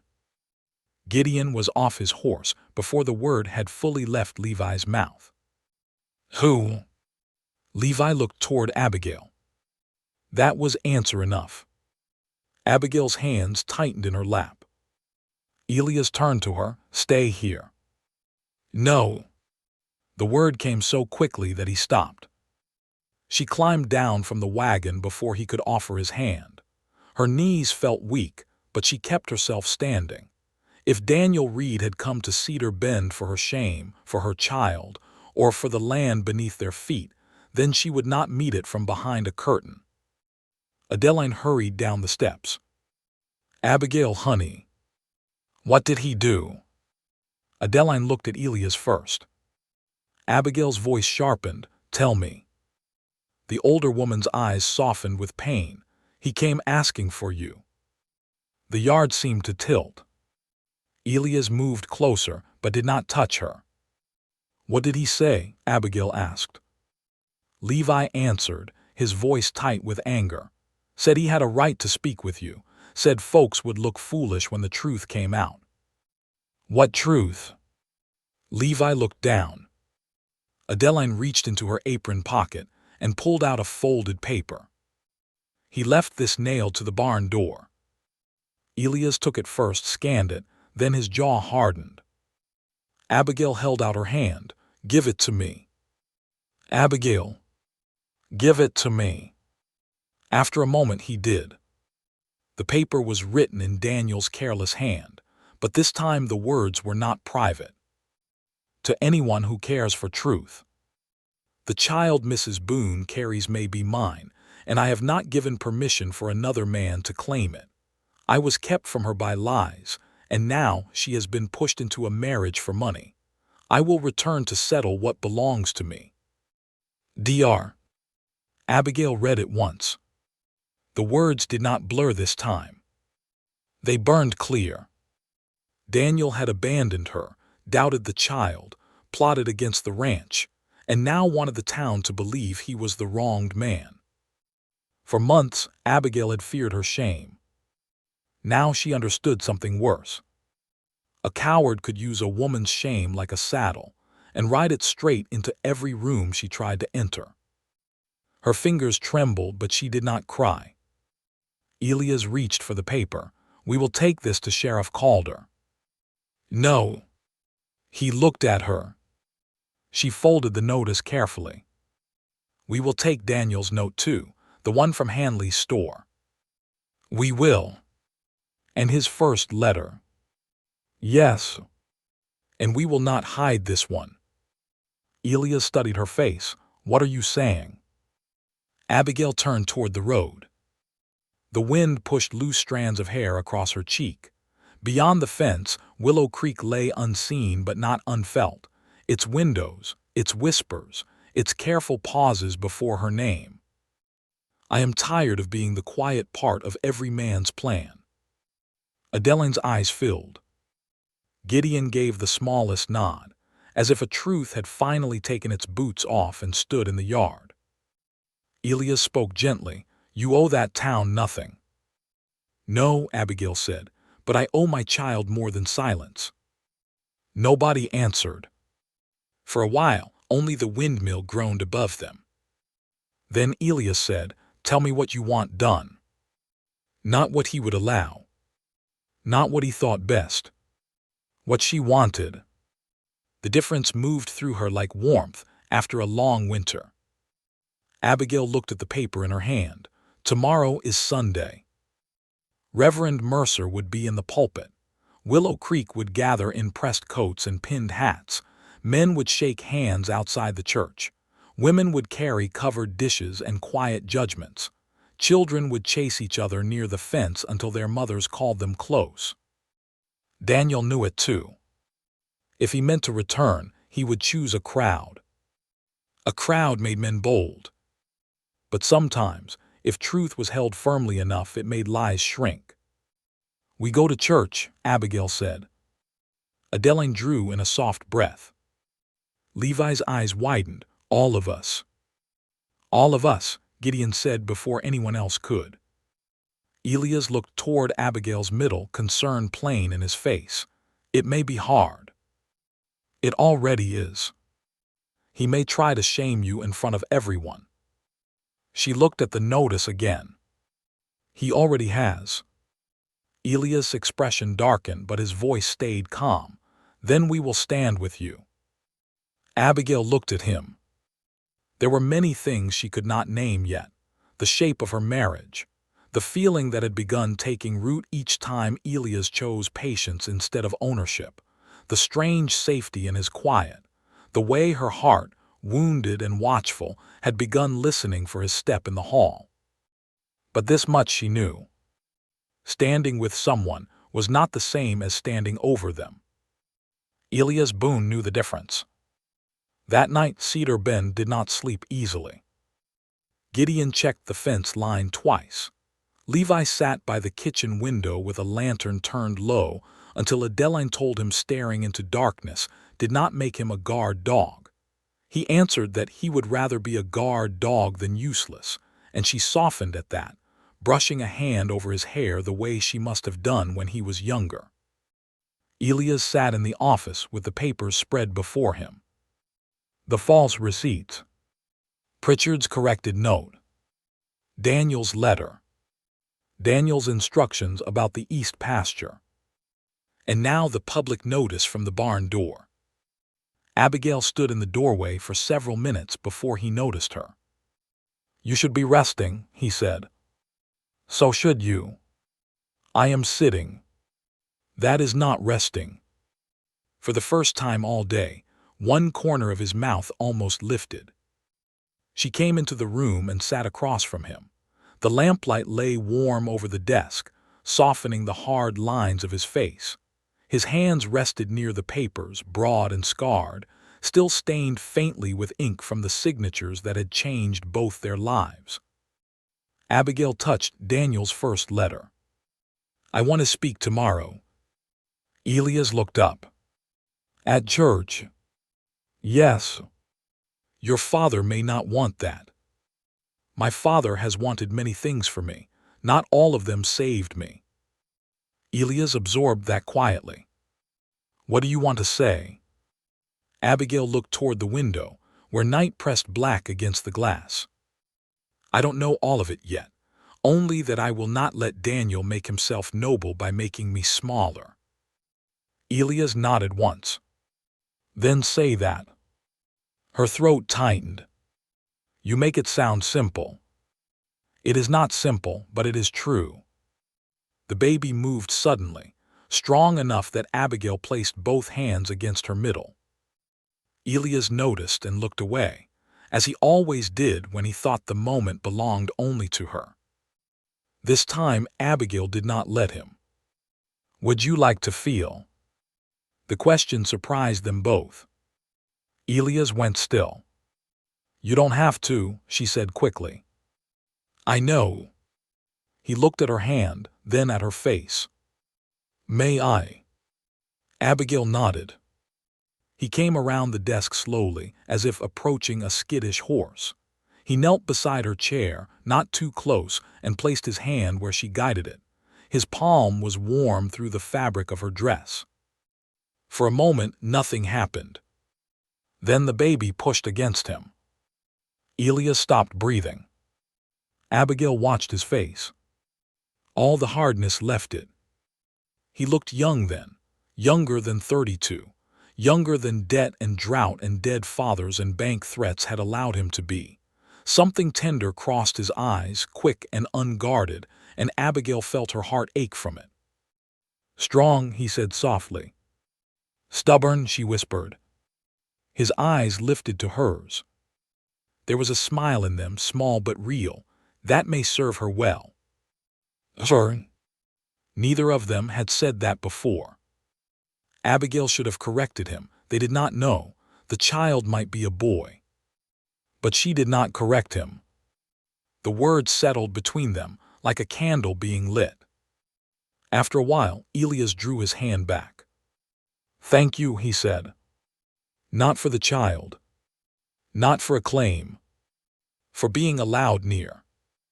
That was when Abigail understood why his kindness had frightened her so much. It asked nothing loudly. It simply waited until trust opened a door. If you believe one act of kindness can change the course of a life, don't forget to stay with this story. Some hearts do not heal all at once. They heal in quiet rooms, one honest moment at a time. Sunday morning came bright and merciless. The sky was blue. The road to Willow Creek was dry. Every wheel turn seemed too loud. Abigail wore a plain brown dress with a clean collar. Adeline pinned her hair with gentle fingers and said nothing when Abigail's hands shook. Elias dressed in his dark coat. Gideon wore the same weathered hat he wore every Sunday and looked ready to challenge heaven itself if it stepped wrong. Levi polished his boots badly, then declared them good enough until Adeline made him do them again. They rode together. No one spoke much. When the church came into view, Abigail saw more buggies than usual. Word had spread. Of course it had. People turned as Cedar Bend's wagon arrived. Conversations paused. Heads leaned close. A few faces showed pity. Others showed curiosity so sharp it felt like a blade. Then Elias stepped down first. He turned and offered Abigail his hand. She looked at it, then took it. The murmurs changed. Not stopped. Changed. Adeline came beside her on one side, Elias on the other. Gideon and Levi followed behind like a wall built out of old loyalty and young fire. At the church steps, Reverend Mercer stood frozen. He had aged in 2 days. His face was pale, his Bible held tight in one hand. Abigail, he said quietly. I need to speak today, she told him. Pain crossed his face. Then fear. Then slowly, something like surrender. Then I will make room. Inside, every pew seemed full. Mrs. Mercer sat near the front, eyes already wet. Sheriff Calder stood near the back wall, his hat in his hand, his face serious. Mr. Hanley sat beside his wife, looking as though shame had kept him awake all night. And near the front, leaning comfortably against the side aisle as if the church belonged to him, stood Daniel Reed. He smiled when Abigail entered. A few women turned to see her reaction. A few men looked away. Daniel stepped forward. "Abby," he said, soft enough to sound wounded and loud enough for half the church to hear, "I was hoping you would come." Elias' hand tightened once at his side, then relaxed. Abigail kept walking. She did not stop until she stood directly before Daniel. He lowered his voice. "You don't have to do this with them watching." She looked at the man she had once loved. The man she had waited for. The man who had vanished, written doubt, plotted theft, and returned with a smile shaped like concern. "No," she said clearly, "you wanted them watching." The church went silent. Daniel's smile flickered. Abigail turned toward the crowded pews, one hand resting over her child. For the first time since shame had entered her life, she did not lower her eyes. "My name is Abigail Boone," she said. And somewhere behind her, Daniel Reed stopped smiling.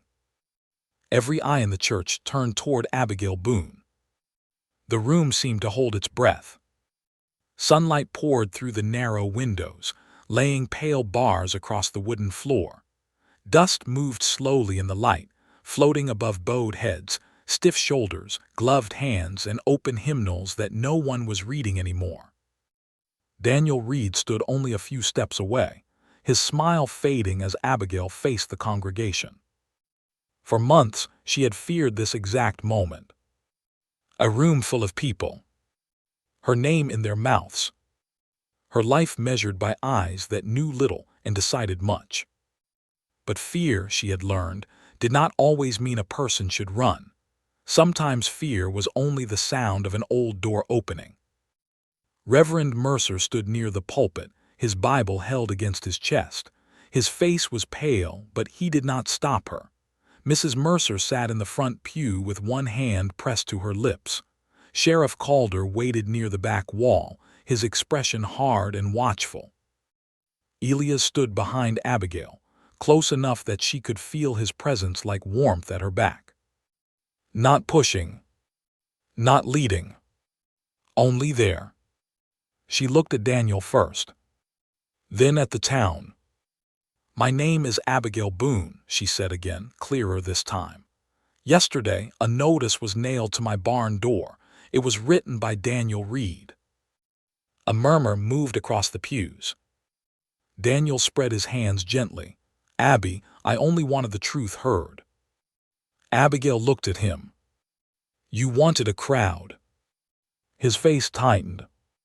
Someone in the back whispered. Someone else hushed them. Abigail unfolded the paper Adeline had smoothed flat that morning. Her hands shook. She let them.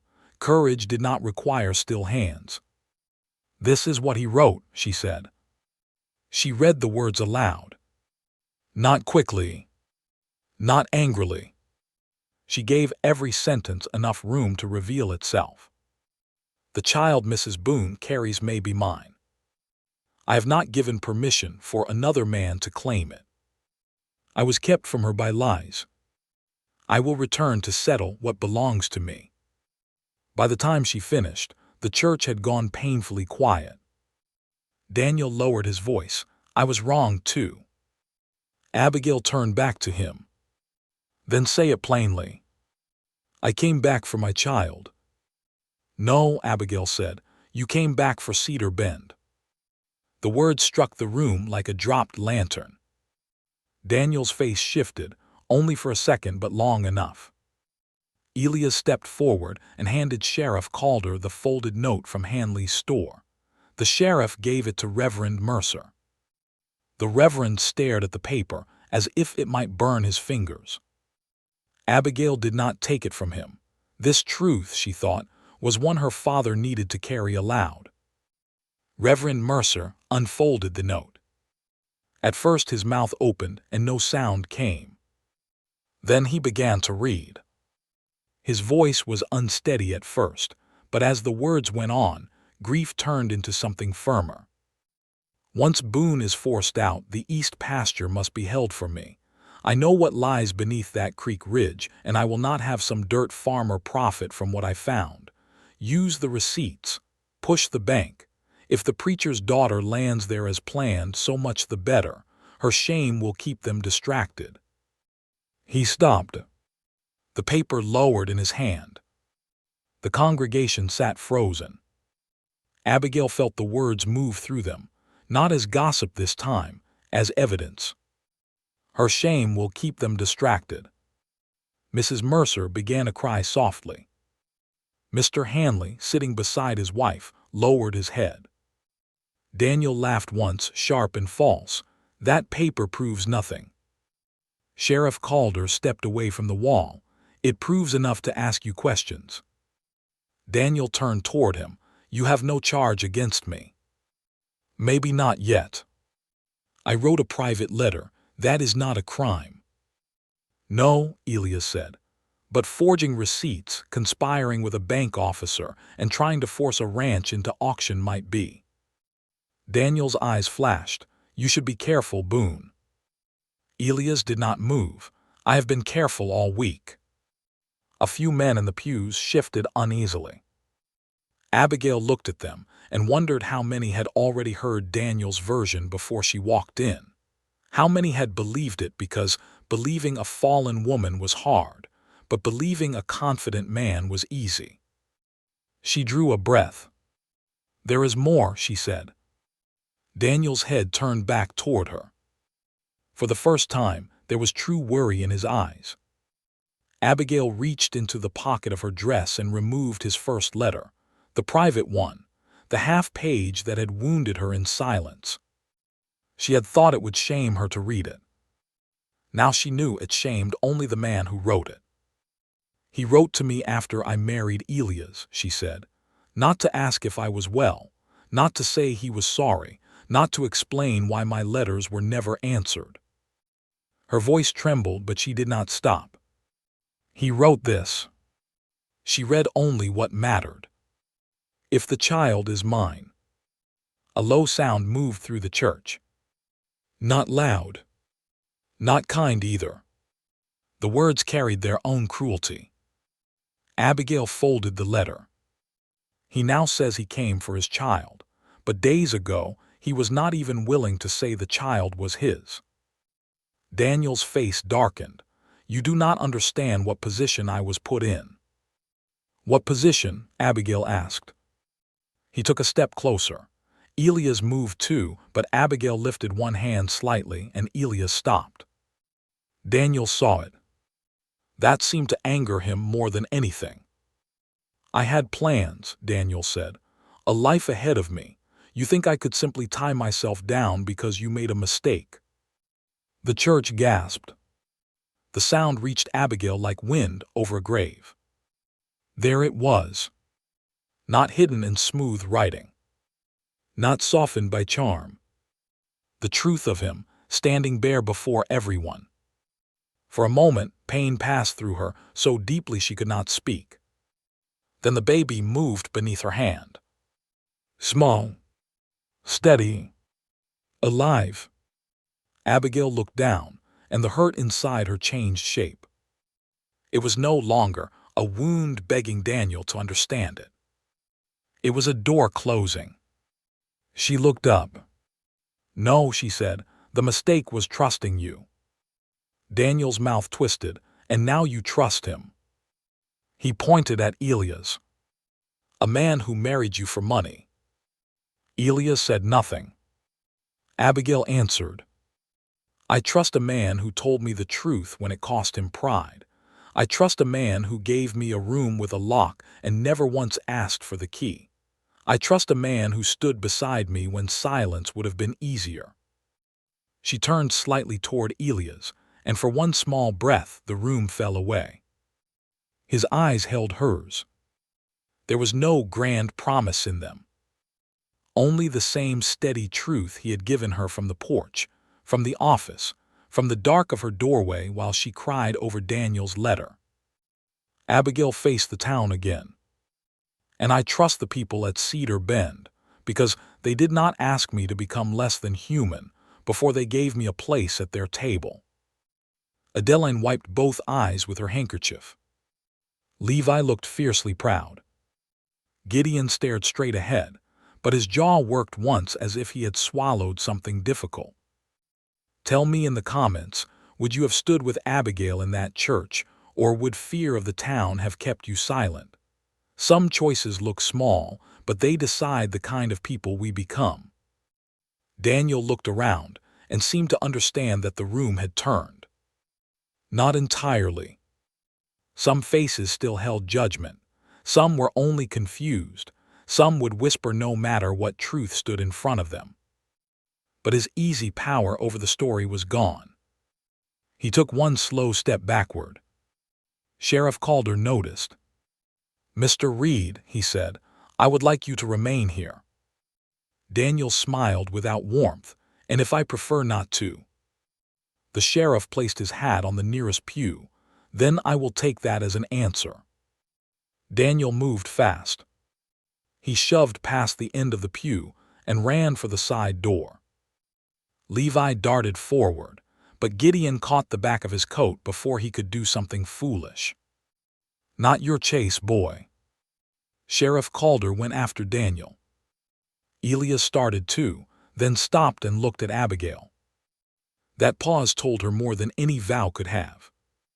He would let Daniel run before leaving her unsteady in a room full of watching eyes. "Go," she said.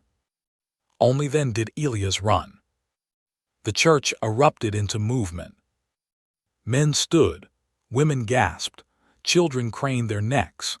Reverend Mercer stepped down from the pulpit, his face stricken as if the whole morning had cut him open in front of his own congregation. Abigail held the edge of the pew until Adeline reached her side. "You sit," Adeline whispered. "No. Abigail. I need air." Adeline did not argue. She took her arm and guided her through the main doors instead. Outside, sunlight hit Abigail's face. The churchyard was full of dust and shouting. Daniel had reached his horse near the hitching rail. Sheriff Calder was several yards behind him. Elias cut across the side yard, moving faster than Abigail had expected from a man who carried so much quiet weight. Daniel swung into the saddle. For one terrifying second, he turned the horse toward the road that led to Cedar Bend. Abigail knew then what he meant to do. The east pasture. The papers. Maybe the land marker. Maybe anything he could still steal before truth locked every door. "Elias," she cried. Her voice carried across the yard. Elias saw the direction of Daniel's horse and changed course. He grabbed the reins of his own gelding from the rail and mounted in one clean motion. Sheriff Calder shouted for Daniel to stop. Daniel did not. He kicked his horse hard and flew down the road, dust rising behind him. Elias followed. Then the sheriff. Then Gideon, muttering words no churchyard deserved to hear, mounted and rode after them too. Levi tried to follow and was stopped by Adeline's sharp call. "You will stay where I can see you." "But where I can see you." He stayed, though every inch of him hated it. Abigail stood in the churchyard, watching the riders disappear toward Cedar Bend. Her heart pounded so hard she could barely breathe. Reverend Mercer came slowly to stand beside her. For a moment, neither of them spoke. Then he said, "I failed you." Abigail looked at the road. "You feared shame more than you trusted me." The words hurt him. She saw that they did. He nodded. "I did." She finally turned to him. "I needed a father before I needed a minister." His eyes filled. "I know that now." Behind them, the congregation spilled out into the yard, but no one came close. Perhaps for once, They understood that some words were not theirs to hear. Mrs. Mercer approached with a trembling hand pressed to her chest. "Abigail, please come home with us until this is settled." Abigail looked from her mother to her father, then toward the road Elias had taken. Home. Once that word had meant the parsonage, her childhood bed, her mother's sewing basket, her father's voice in the next room. Now the word had changed without asking permission.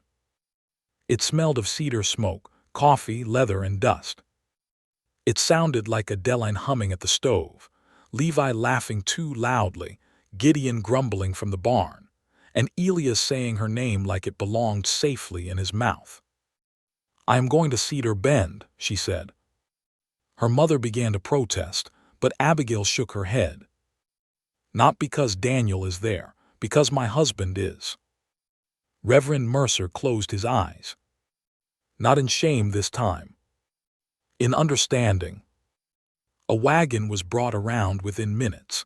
Levi drove because Adeline allowed it only after Gideon was no longer there to stop him. Adeline sat beside Abigail, one hand hovering close as though ready to steady her at the smallest sway. The road to Cedar Bend had never felt longer. Every bend held a fear. Every hill rose too slowly. Halfway there, they heard a distant shout. Then another. Then the crack of wood. Not a gunshot. Wood. A fence breaking. Levi pushed the horses faster. When they reached the east pasture, Daniel's horse stood loose near the creek ridge, reins dragging. Sheriff Calder was on the ground near the fence, breathing hard but unhurt. Gideon stood beside him, holding Daniel's coat in one hand. Elias was at the edge of the creek bank, and Daniel Reed was below him, clinging to a broken root above the washout, boots scraping dirt into the narrow drop beneath. His face was white with terror. "Elias," Abigail called. Elias looked back. Daniel heard her voice and twisted toward it. "Abby," he cried, "tell him to pull me up." Abigail stepped down from the wagon, dust catching at her hem. She looked at Daniel hanging there, frightened now that consequence had finally found him. Then she looked at Elias, kneeling near the edge, one arm extended toward the man who had tried to ruin him. "Take my hand," Elias said to Daniel. Daniel shook his head wildly. "You'll let me fall." "No," Elias said, voice strained but steady. "I won't." Abigail's throat tightened. That was Elias Boone. Not soft. Not foolish. Not weak. But decent even when decency cost him. Daniel reached. Their hands almost met. Then the root cracked. Abigail screamed as Daniel slipped lower, and Elias lunged forward so far that Gideon shouted his name. And in that terrible second, Abigail could not tell which man the creek bank was about to take. The creek bank gave way with a sound like a board splitting under too much weight. For one breath, Abigail saw only dust. Then Elias slid forward on his stomach, one arm buried past the elbow over the broken edge, his boots scraping hard against the dry grass as Daniel Reed dropped lower into the washout. Gideon lunged and caught Elias by the back of his coat. "Hold still, fool." "I have him," Elias grunted. Daniel cried out below them, his voice no longer smooth, no longer proud, no longer shaped for crowds. It was raw fear now. "Do not let go." Elias' face was tight with strain. Dirt streaked one cheek. His hat had fallen somewhere behind him. One hand gripped a root near the bank. The other held Daniel's wrist so hard his knuckles had gone white. Sheriff Calder crawled closer from the side, keeping his weight low. "Reed, stop kicking," he ordered. "You'll pull them both down." Daniel tried to obey, but panic had made a wild thing of him. His boots scraped at the loose wall. More dirt broke free and poured into the narrow cut below. Abigail stood frozen beside the wagon, one hand over her middle and the other gripping Adeline's arm. All the things Daniel had done moved through her at once. The vanished promises, the unanswered letters, the false doubt, the plot against Cedar Bend, the words nailed to the barn.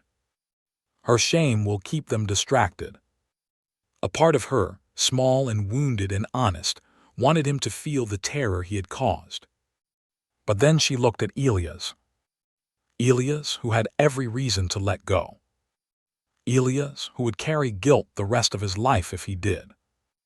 And Abigail understood that justice could not ask a good man to become less good just to punish a bad one. "Daniel," she called, her voice shaking but clear. His frightened eyes found her from below. "Listen to Sheriff Calder. Stop fighting him." "I'll fall." "Then stop making him carry your fear too."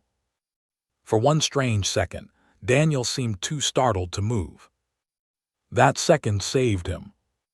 Sheriff Calder reached down and caught Daniel's other arm. Gideon tightened his grip on Elias' coat and braced one boot against a buried stone. "Pull," Gideon barked. Elias and Calder pulled together. Daniel came up by inches, boots slipping, fingers clawing at grass, face twisted with terror. At last Gideon grabbed the back of his shirt and hauled him over the edge so hard Daniel rolled onto the pasture and lay there coughing into the dust. Elias stayed on the ground for a moment, breathing hard. Abigail was moving before she knew she had chosen to. She reached him as he pushed himself onto one knee. "Are you hurt?" "No," he said, though his sleeve was torn and blood marked his wrist where the edge had scraped him. Her hands hovered uselessly. She wanted to touch him, to check every injury, to prove to herself he had not gone over that bank. But the fear in her was too large for grace. "You could have fallen," she whispered. He looked up at her. So could he. The answer should have angered her. Instead, it broke something open. Because that was exactly why she had begun trusting him. Elias Boone did not measure a life by whether it deserved mercy first. A few yards away, Daniel tried to rise. Sheriff Calder pushed him back down with one firm hand on his shoulder. "You will sit still until I say otherwise." Daniel coughed again, then looked toward Abigail. Dust covered his coat. His fine gray hat was gone. Without his smile and careful posture, he looked smaller than memory had made him. "Abby," he rasped, "you saw he saved me. That has to count for something." Abigail stared at him. Even now, he was reaching for someone else's decency, as if it belonged to him. "It does," she said quietly. Hope flickered in Daniel's eyes. "It counts for Elias." The hope died. Sheriff Calder helped Daniel to his feet and turned him toward the wagon. Daniel's wrists were bound with a strip of leather from Gideon's saddlebag. There was no grand speech, no hard blow, no revenge fit for gossip. Only a frightened man led away under the same sky where he had tried to steal what was not his. That was enough. As Calder brought Daniel past Abigail, Daniel stopped. "You will tell them I am the father," he said. Elias' face hardened, but Abigail lifted her hand slightly, just as she had in the church. She looked Daniel straight in the eyes. "I will tell my child the truth when the time comes." Daniel swallowed. "And the truth," she continued, "is that blood can begin a life, but it does not decide who protects it, who stays, or who loves without being asked." Daniel had no answer. Sheriff Calder led him away. The ride back to town was slow. Daniel sat in the sheriff's wagon with his head low. Gideon rode close behind, watching him as if expecting one last foolish attempt. Elias drove Abigail and Adeline in the Cedar Bend wagon, saying very little. The silence between him and Abigail was not empty this time. It was full of things both of them were only beginning to understand. When they reached Willow Creek, Half the town seemed to be waiting near the churchyard and sheriff's office. News had outrun them. It always did. But this time, the truth had traveled with it. Mr. Pritchard was already locked inside when Daniel was brought in. Mr. Hanley stood nearby with his wife, pale but steady. Reverend Mercer waited on the boardwalk, his shoulders bent beneath a grief that looked almost like prayer. Mrs. Mercer stood beside him, twisting a handkerchief in both hands. Sheriff Calder stepped down first. Daniel Reed will answer for conspiracy, false statements, and whatever else the judge finds after seeing the papers, he announced. Mr. Pritchard will answer too. This town has seen enough whispers. From here on, let written proof speak louder than parlor talk. No one applauded. It was better that they did not. Some truths do not need cheering.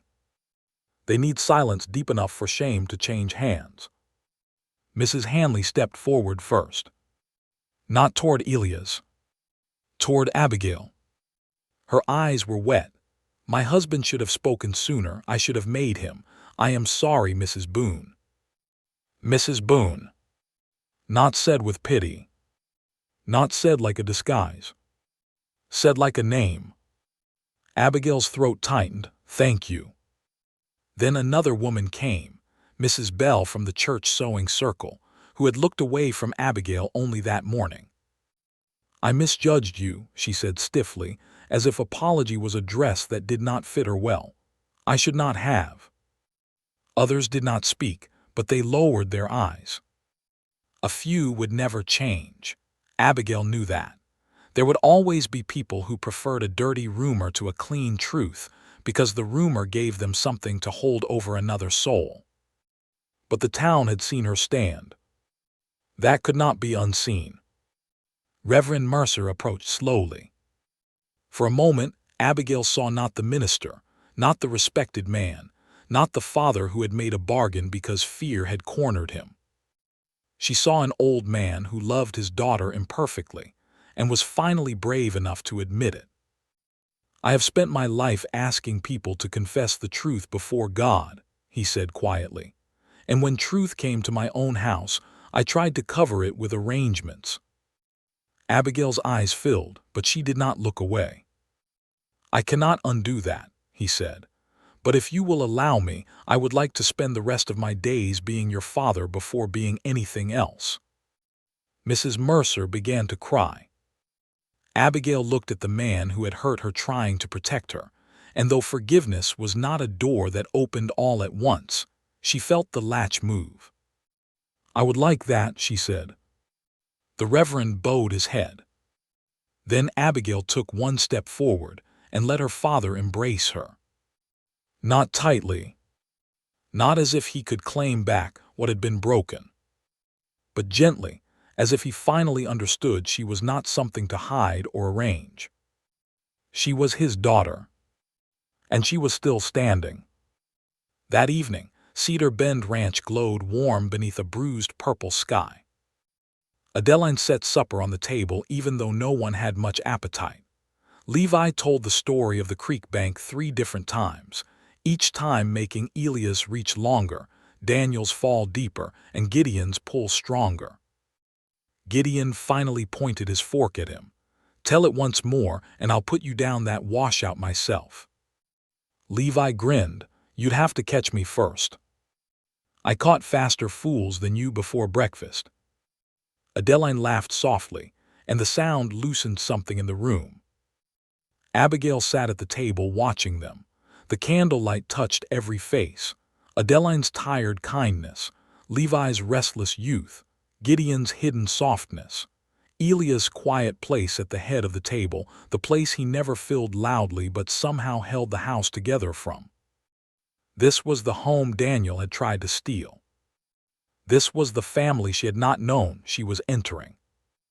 This was the life that had begun as a bargain and become something no paper could explain.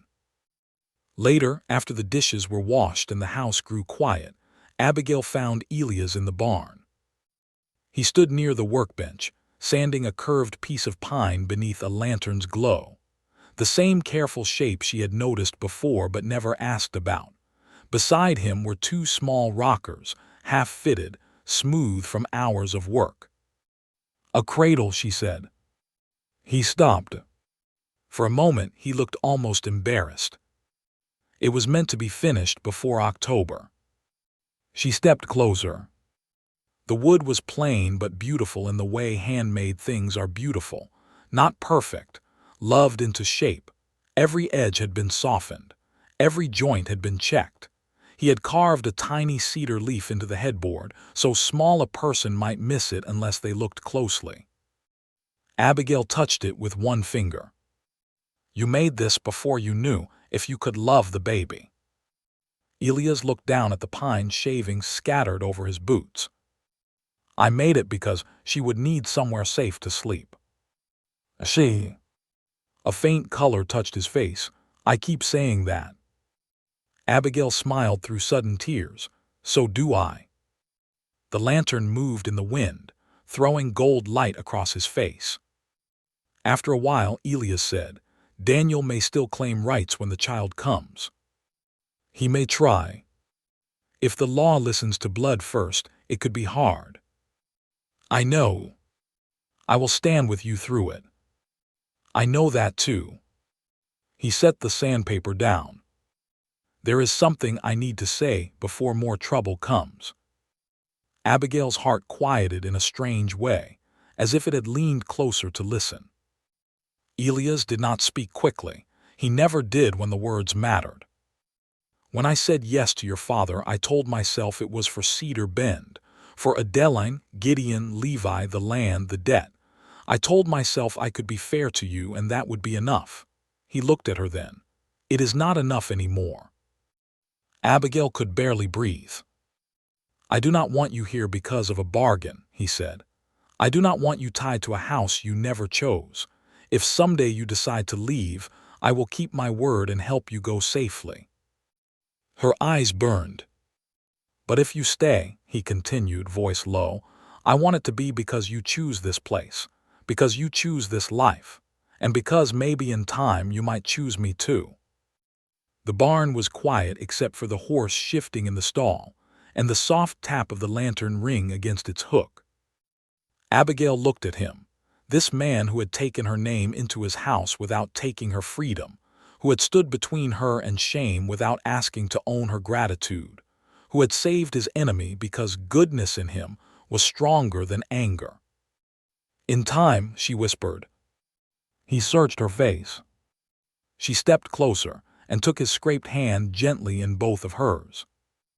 "Elias Boone," she said, "I think my heart began choosing you before I was brave enough to notice." His breath caught. She lifted his hand and placed it against her middle. For a moment, nothing happened. Then the baby moved beneath his palm. Strong, stubborn, alive. Elias closed his eyes. Abigail leaned her forehead lightly against his shoulder.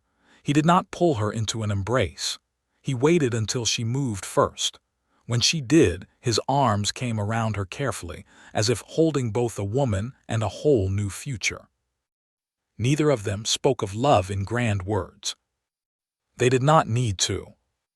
Some vows are made before witnesses.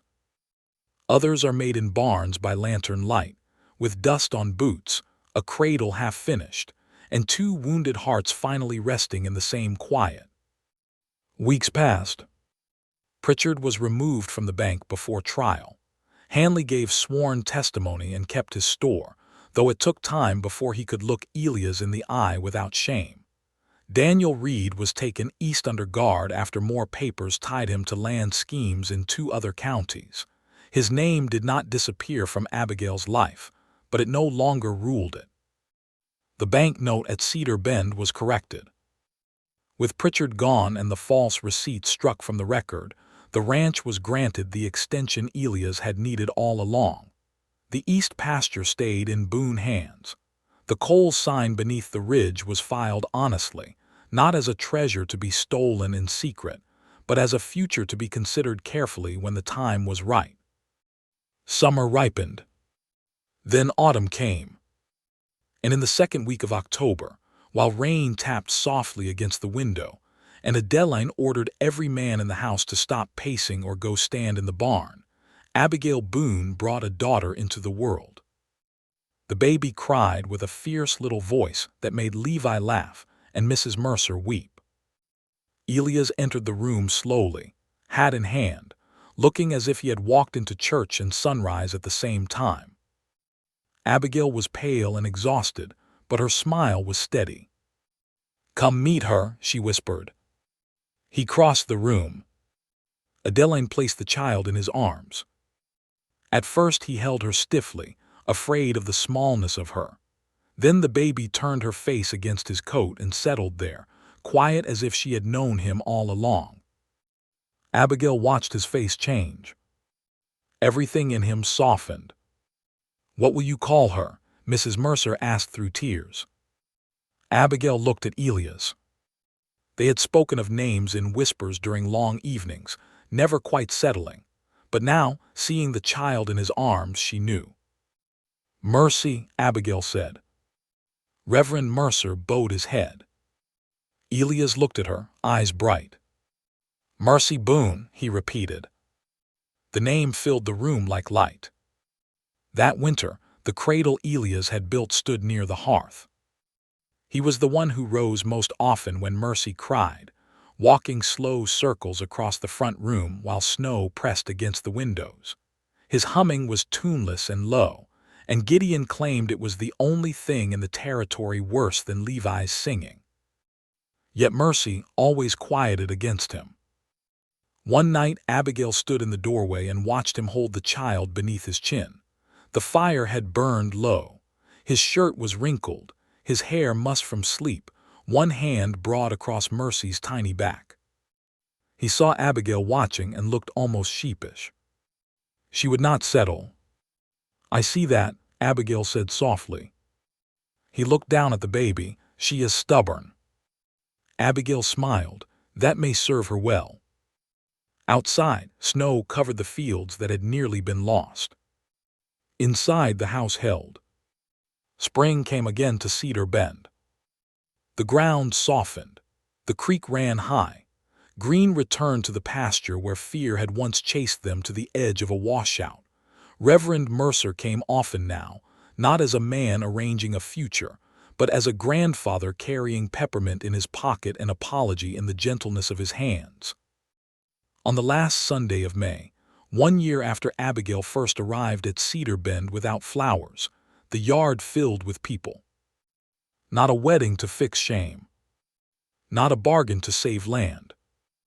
A simple gathering to bless what choice had built. Abigail wore a blue dress because she liked it. Mercy slept in Adeline's arms beneath a white bonnet. Levi stood proudly beside Gideon, pretending not to cry until Gideon muttered that he was fooling no one. Mrs. Mercer held her husband's hand. Sheriff Calder stood near the fence, smiling quietly. Reverend Mercer spoke a few words, but not many. He had learned that some of the holiest things did not need much explaining. When he asked if Elias and Abigail wished to speak, Elias only looked at his wife. Abigail took his hand.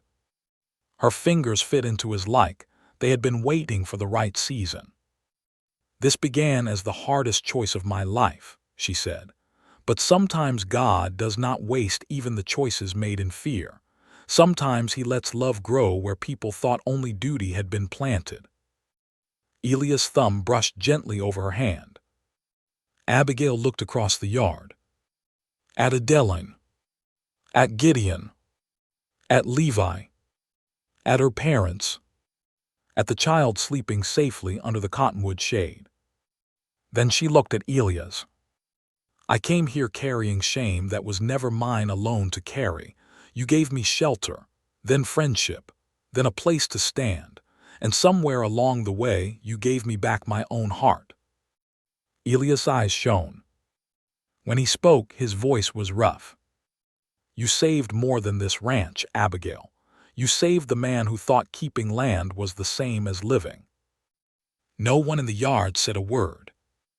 Even Levi had the sense to stay quiet. Then Mercy woke and began to cry, loud and offended at being left out. The whole yard laughed. Elias took his daughter from Adeline, and the baby quieted almost at once against his shoulder. Gideon shook his head, still do not understand how she tolerates that humming. Levi grinned, maybe she is tone deaf. Adeline swatted his arm with a folded cloth. Abigail laughed until tears slipped down her cheeks. Not from grief this time. From the strange, beautiful weight of being safe. As the sun lowered over Cedar Bend, the first young wheat moved in the evening wind.